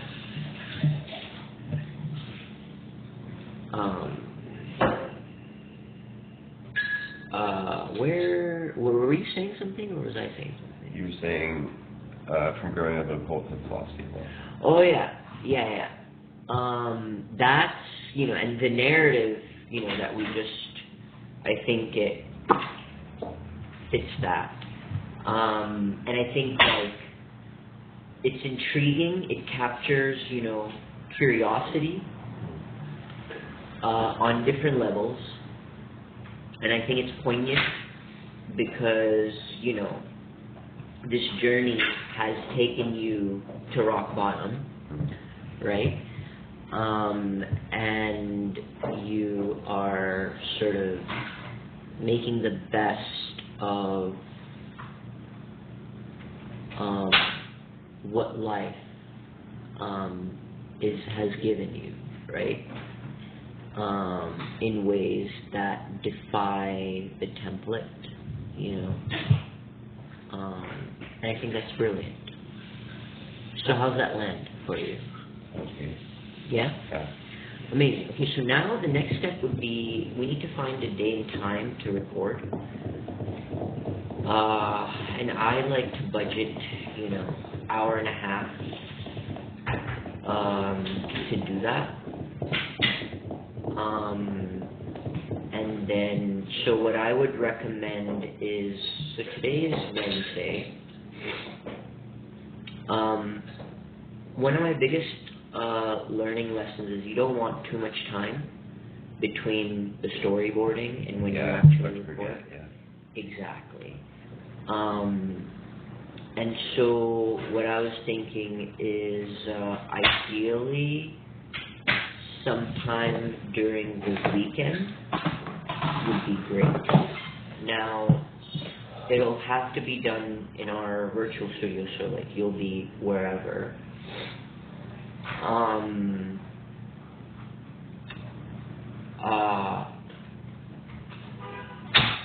I think doing it in the van would be great because as long as there isn't a lot of like background noise, the lighting is good. It can be. I have lights. Okay, great. And yeah, I think just need to think of whether Saturday or Sunday. I could do both days, but I think it's just a matter of... Saturday? Huh? You can't do Sunday? I have the thing in the afternoon on Sunday, but I don't have anything on Saturday. Actually, I might have something in the afternoon, but it's a group outing, and I can be late. On Sunday? On Saturday. On Sunday, I have a coffee date basically, and I could probably reschedule it maybe, but I don't know. Mornings are probably fine. That's the thing. On Saturday, I usually play music at the farmer's market, and so it would need to be like... Saturday afternoon? We could do that. After, like 3-4 afternoon.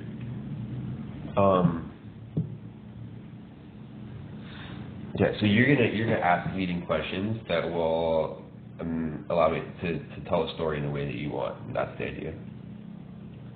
Well, in the way that we want. Yeah, in the way. No, you're definitely like better, I think, storyteller than I am for sure. So I think that's what I'm asking is like, I want you to do that. I don't want to be the one in charge of the story. Yeah. No, and I do that to alleviate you from feeling any pressure. Like the show is about highlighting the magic and power in people who are not famous yet.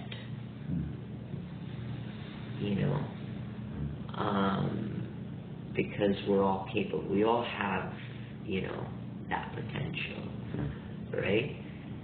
And a lot of times, people at that level don't have that, narrative confidence. And so my job is to do this work so that on the day of, we can make you shine. I'm like the coach who's there interjecting at the right moments to fill in any gaps, so that you don't have to worry about having to remember anything.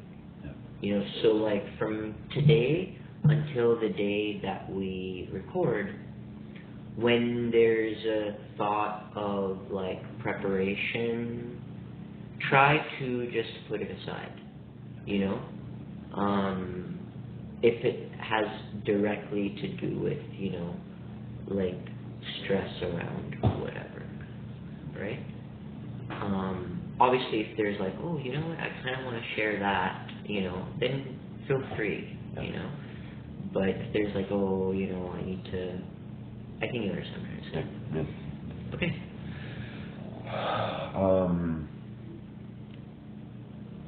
Okay, I feel good about this. The only other question I guess I have is,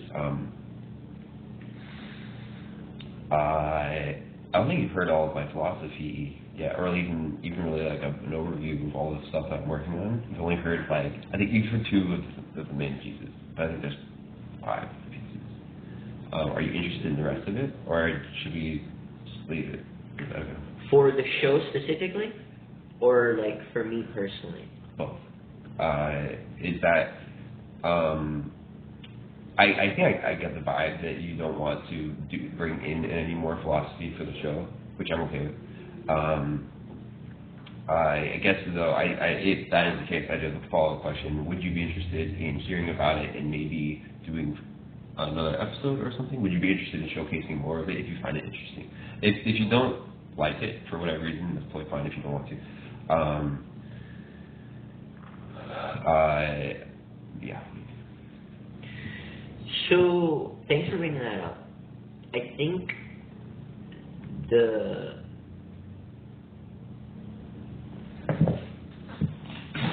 mission of the show is to focus more on the people, the artist, than the art. Because it's and this is something I mentioned yesterday, is, this is an autobiographical, storytelling, right? And so I wouldn't want to focus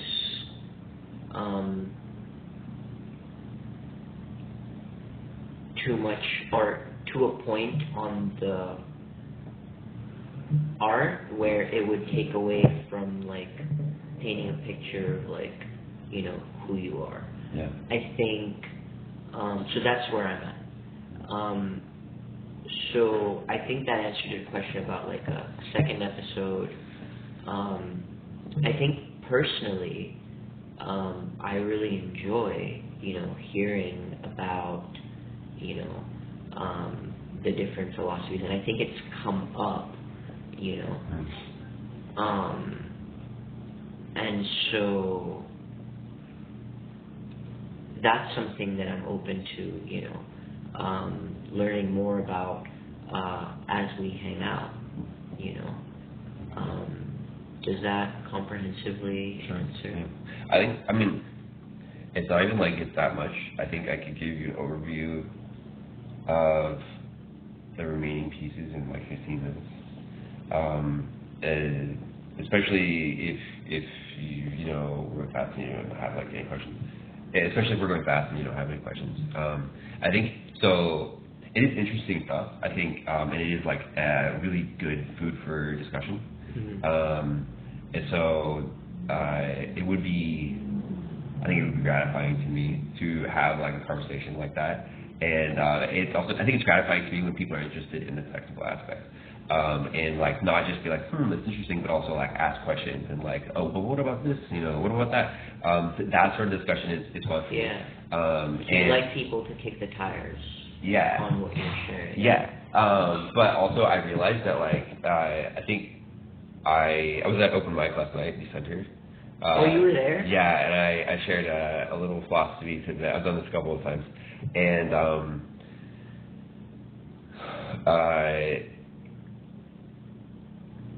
so the primary feeling I get is that everyone is interested, everyone appreciates it.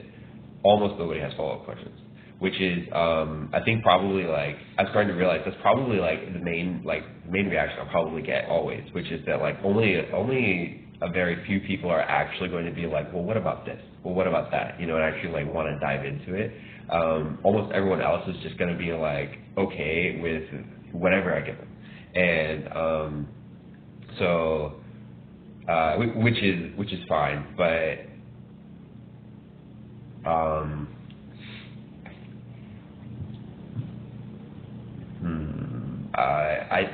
I guess I really like and enjoy those like conversations when I talk with people and it's engaging on the topic. But I don't know if I should focus on that. And just because I enjoy it, maybe it's not like the right thing to disseminate, And so I don't know what's your intuition there. Yeah, no, I appreciate it. I'm gonna what I want to do is I'm gonna go upstairs because I usually am on a tobacco fast, Sunday to Wednesday, and today's my first day that I can smoke tobacco. And I've been very patient, and I was like, I'm going to treat myself. So I'm going to go up to the room, I'm going to grab my tobacco, come down here and roll, and I'll share my thoughts with you. Okay. Oh yeah, I forgot. Don't you have something today at 12:30? I have something now.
Oh, wow.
Thank you.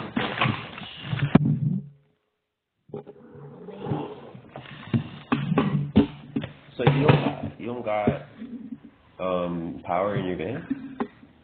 I do have like a Jackery 500, Oh yeah. Okay.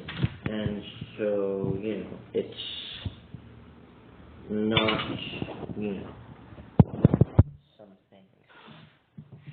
It's not ideal, but it's better than nothing for sure. Do you have solar panels? No. I think it's not terribly difficult to set up solar panels with a charge controller so that you can recharge your Jackery. Oh yeah, and Jackery actually has solar panels that they make. Oh yeah, the little ones, where you can those just foldable ones. Yeah, Yeah. you just plug it in. Yeah. And then that way, they don't have to be there on top the whole time. Mm. My thing is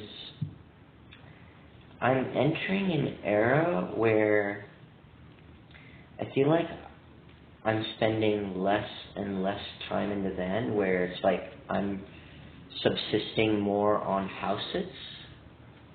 And so I'm like,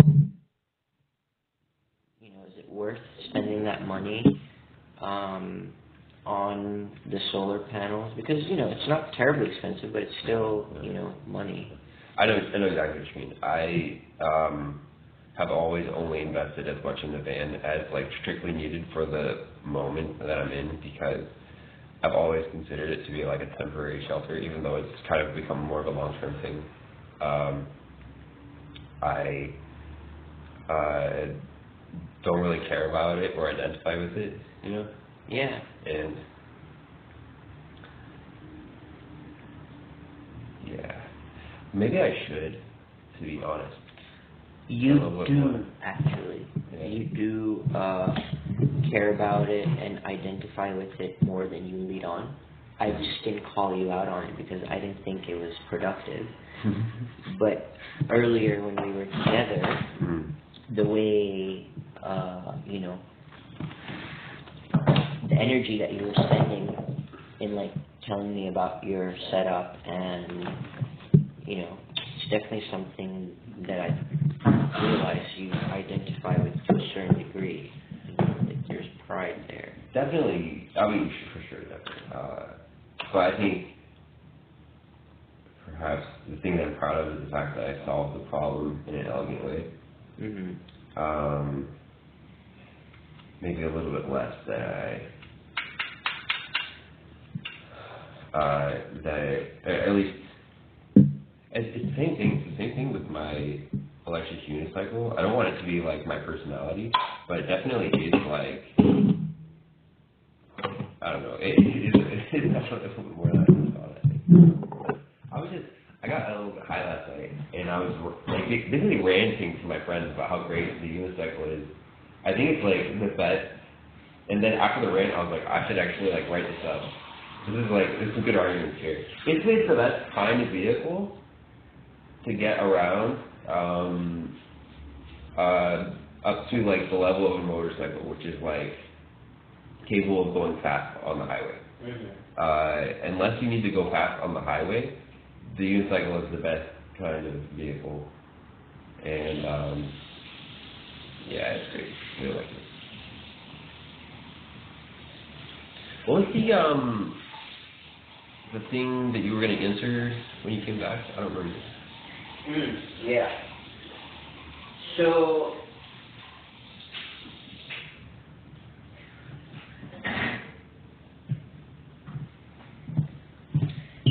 I think there were a few things that I picked up on. Here, let's step outside.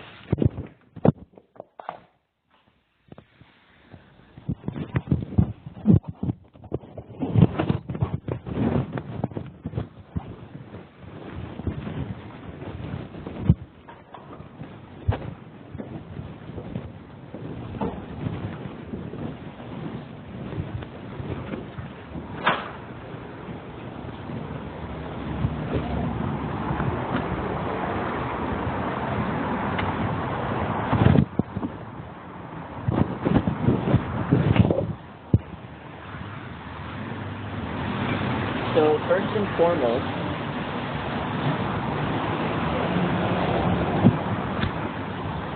I think keep it handy because I might need to use it again. You're craving more engagement than and I think that if that is what you're looking for, I'm not sure it should be. You know, like, I'm not sure that.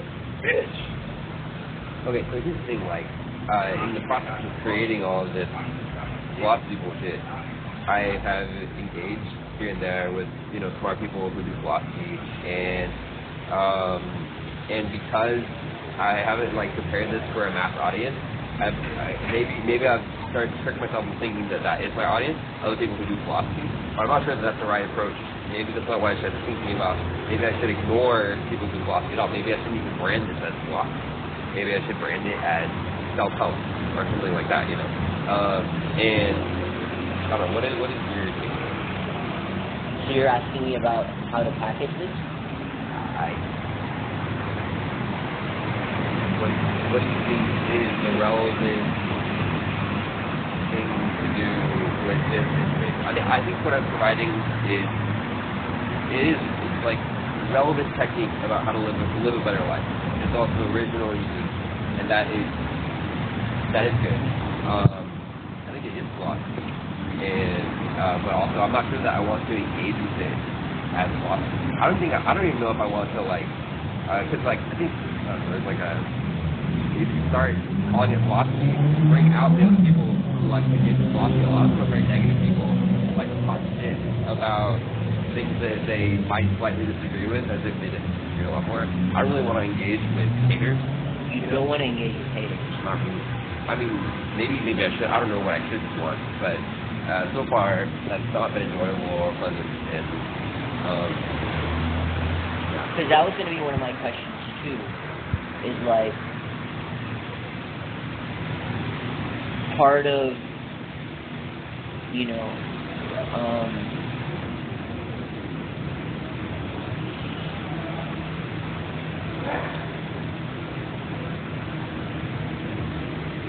I think whenever you're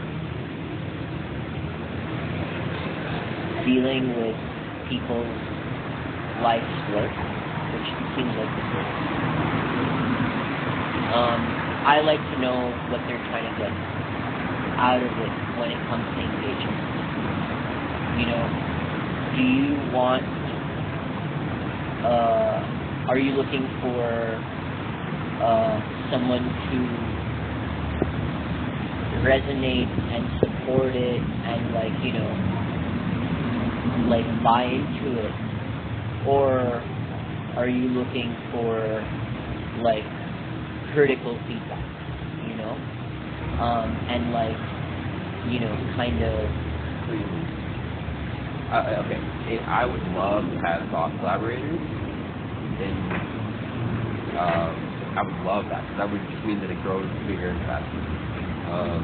But in practice, when you go seeking that, often you might find some thought collaborators, but more often you find people who are like Twitter fiends, you know, people who people who find something that is like medium good and shit all over it because it's not perfect, and they take a lot of pleasure out of you know, tearing down people who are trying to like do something good. And on some level, I get that, because I also have a lot of critiques of a lot of those people who have done things in ways that I feel like are half-assed and not really that good and not really perfect. Better than nothing, sure, but also like there's like a lot of where my work comes from, being able to see that there's more to be done, and I want to do it. But I want to align myself with people who want to do the work, not tear me down for not having, you know, finished it before it started. And so if I can, I want to do that. But even that, I'm starting to feel like maybe that's like the right attitude to take. The right attitude is probably more like I should just present it as like a helpful thing, take it or leave it. And I think most people will probably, take it or leave it. But if I don't present it as a philosophy or present it as like a fun, cool thought, then it'll probably reach. The haters probably skip over it because I'm not trying to like assert something. I'm just just saying something instead of asserting something. Although.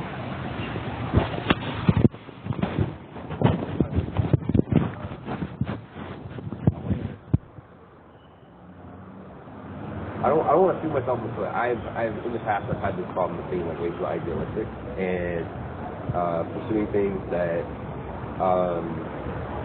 are good ideas but not really practical, And I don't know.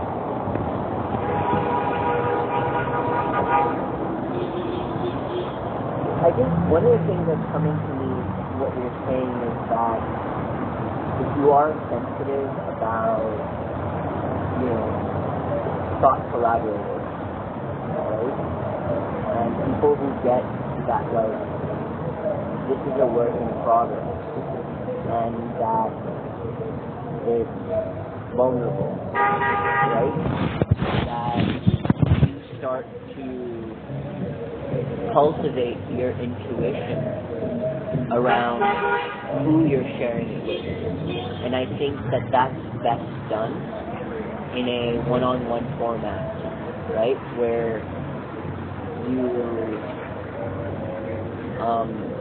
are like keeping some of your cards close to yourself, your chest, and ascertaining, what kind of vibe is this person giving off. And then based on that, then starting to experiment with like sharing bits and bobs. And I think that you're really excited, that's very helpful, your passion shines.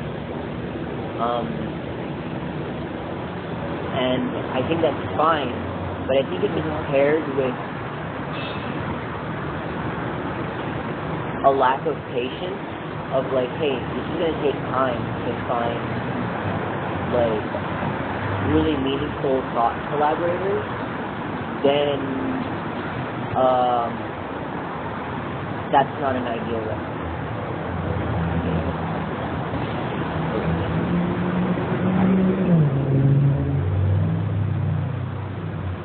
Yeah, because like think about it this way. And this is how I think about my art. My art is my baby. I am the mother. And who I allow to hang around my baby, I'm not just going to allow them to hang around anybody. Right? And I'm using my intuition on who I'm letting into my baby's life. And so that's the nugget of wisdom that I would share with you is, try to cultivate more discernment around who you're letting hang around your baby. And sometimes that can be hard, because, you want to share your baby.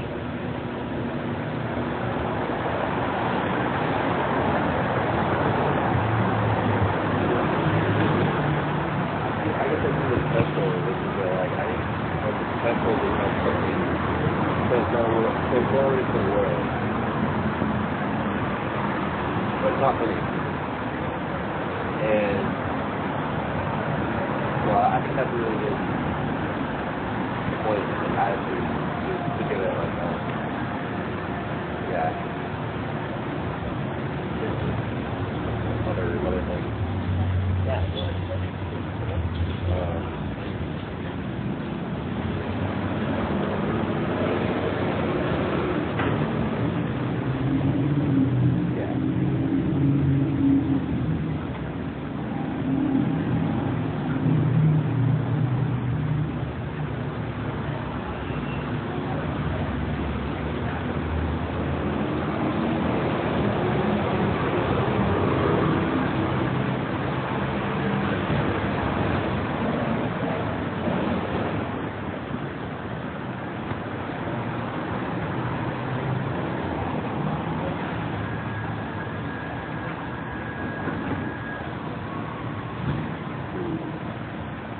I think that helps kind of put in context also how you want to focus on my story and let the art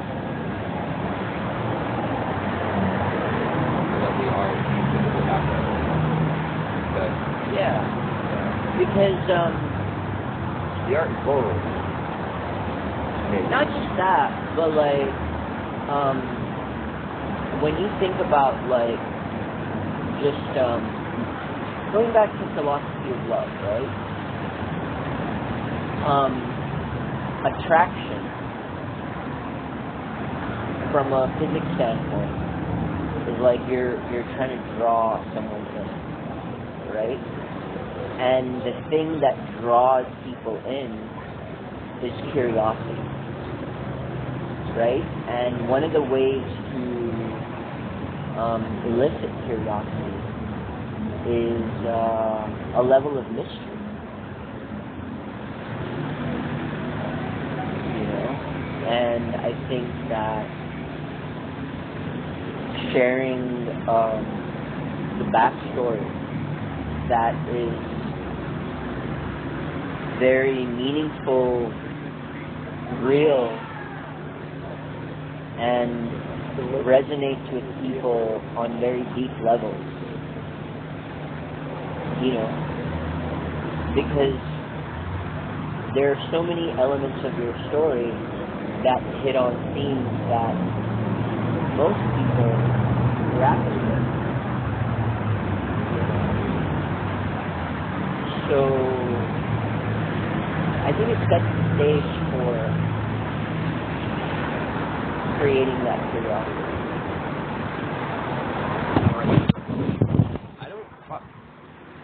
I don't know why I have no intuition for this stuff yet, but I'm gonna figure it out.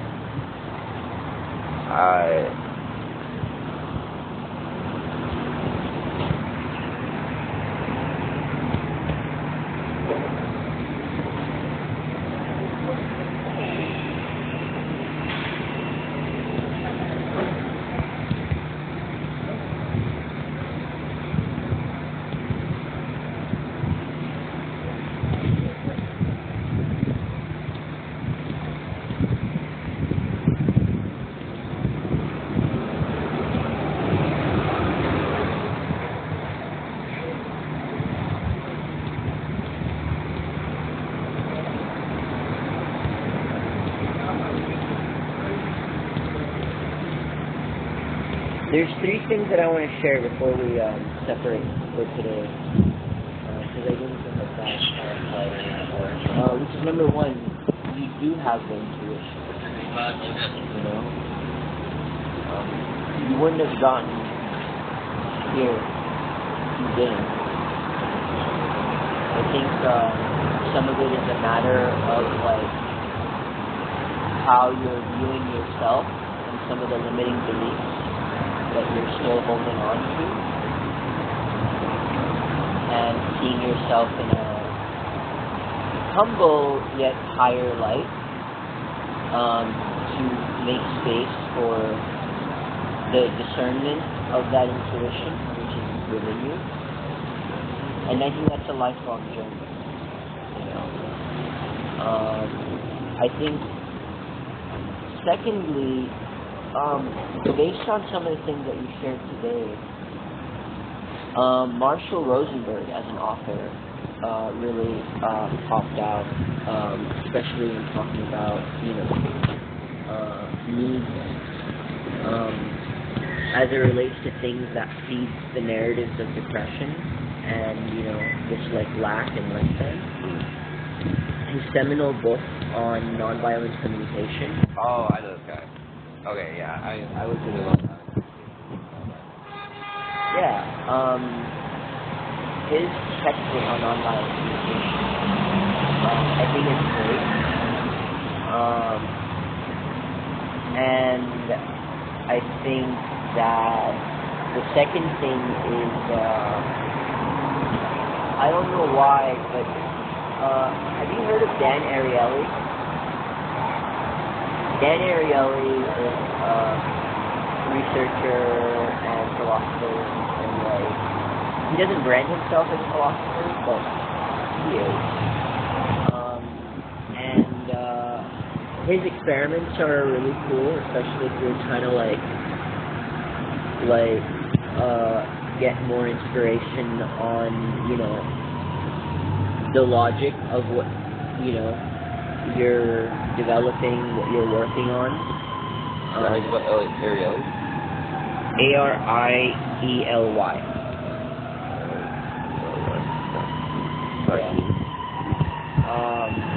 So reading some of his, you know, you can start by reading one of his most popular books, and then seeing What's the one? I haven't read any of his books, but I know I've wanted to. Maybe I have started, but he recently popped back up on my radar.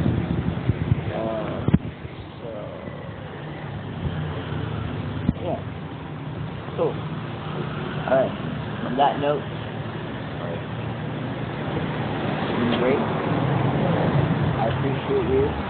Thank you once again for your moment. You know, that's the thing. I wanted to share this yesterday. You know, the way you're able to shed tears is truly a gift. One of the ways that I'm trying to grow on. So for me, it's easy to be emotional and shed tears when they're tears of joy. But I really struggle to shed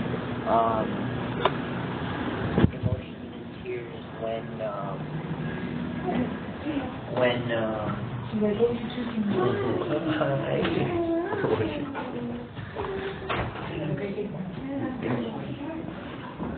when they are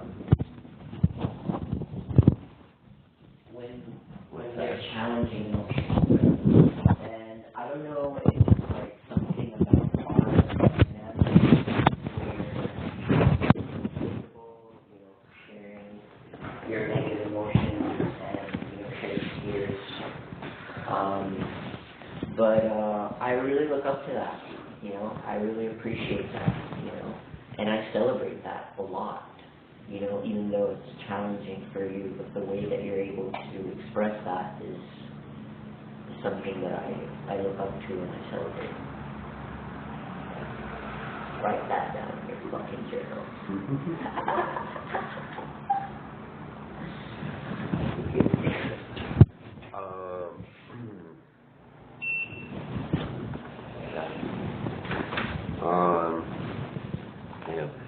I'm excited about this process. I think it's going to give me a lot of insight into myself and also my life thoughts. And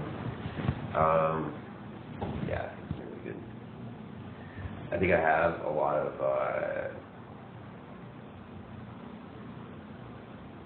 blind spots about all this stuff, just because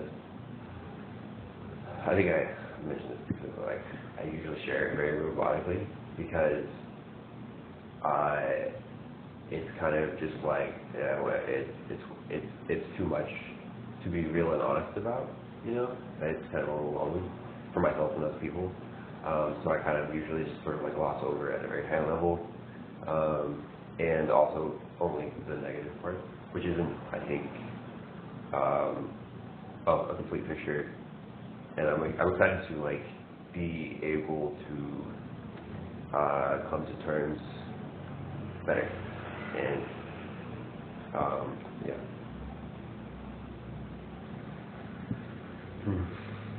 Yeah. Amazing.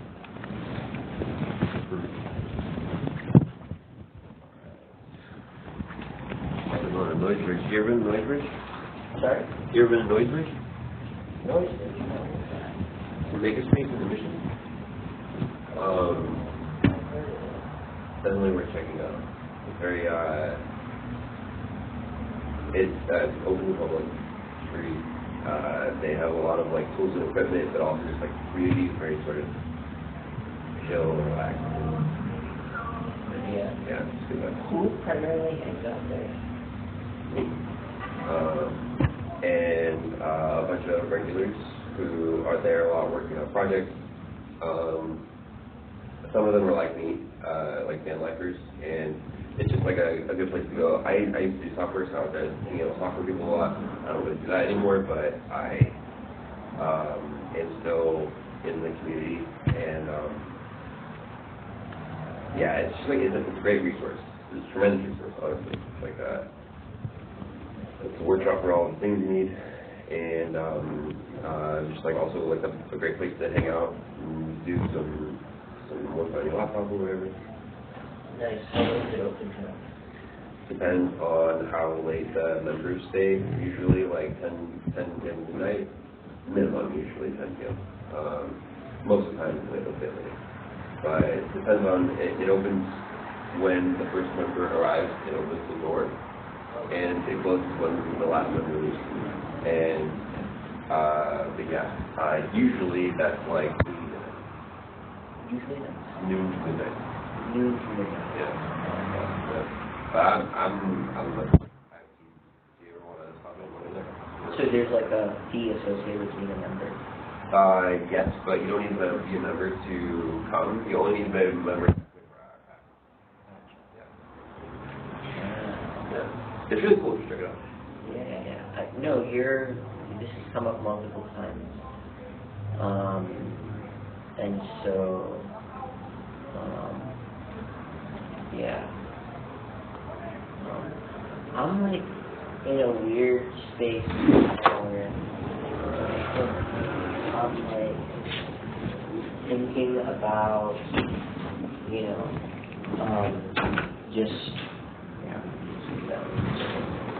where I'm just like, I realize I'm very social, and I thrive more, like I would thrive more in a place like Bridge, for example, as far as, working on, like, when it comes to working on projects. I feel like I'm kind of in an era where I'm struggling to be productive when I'm not, when I'm by myself. But there's just something about the ability to have a space that's my own, like through the house, and that's why I'm like house sitting more, because I'm really enjoying the creature comforts and all of that. So yeah, it's good to know. Yeah, it's really good to know. It's a very, I think, high creativity space. There's a lot of creative, smart people there. It's also pretty chaotic. And yeah, the last person told me that. Yeah, but the chaos doesn't bother you. It's a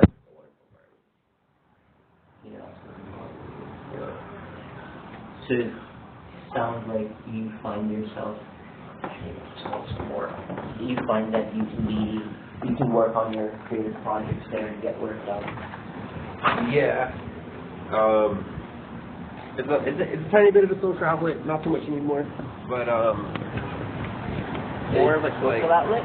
It's a tiny bit of a social outlet. I know everyone there, but mostly I hunt cars on wheels and I guess the network stuff. And what? I guess the network stuff. But it's a lighter? Oh yeah. It's a very like open space. You don't have like telephone booths or anything like that. There is one phone booth. And there are different rooms, so there is some like segregation, but yeah, for the most part, very open. Yeah, it's a big space. We've got a lot of equipment, a lot of different areas. We got music rooms, music. Music room? Yeah, music room, wood shop, electronics room, metal shop, sewing room. Sewing room? Yeah. So people get together and sew there? Yeah. Yeah. That's what I'm saying. It's a resource. It's and they got like a bunch of desk space for people who want to work on their laptops. It's a fucking resource, though. It's a great place. Yeah. Huh. How long are you gonna be there today? I'm meeting a friend who wants to do some sewing. Sewing? Yeah. You're gonna be sewing today? Yeah. Oh. What are you gonna work on? I'm probably just gonna work on my do some writing. But I'm gonna show her how to sew and You know how to sew? Yeah, I did construction growing up, so I know how to do a lot of things. I also learned electricity for my van, so I know how to do some electrical stuff. I did some sewing growing up because I was like tall and skinny, and none of my clothes fit me, Yeah. so I sewed a lot in my teeth. Yeah, I'm a little bit of a jack of all trades. Master of none though. I don't really have any special. Hell yeah, dude. That's awesome. All right, buddy. Okay. Alright. Have fun. Yeah. That's it. Okay. Absolutely.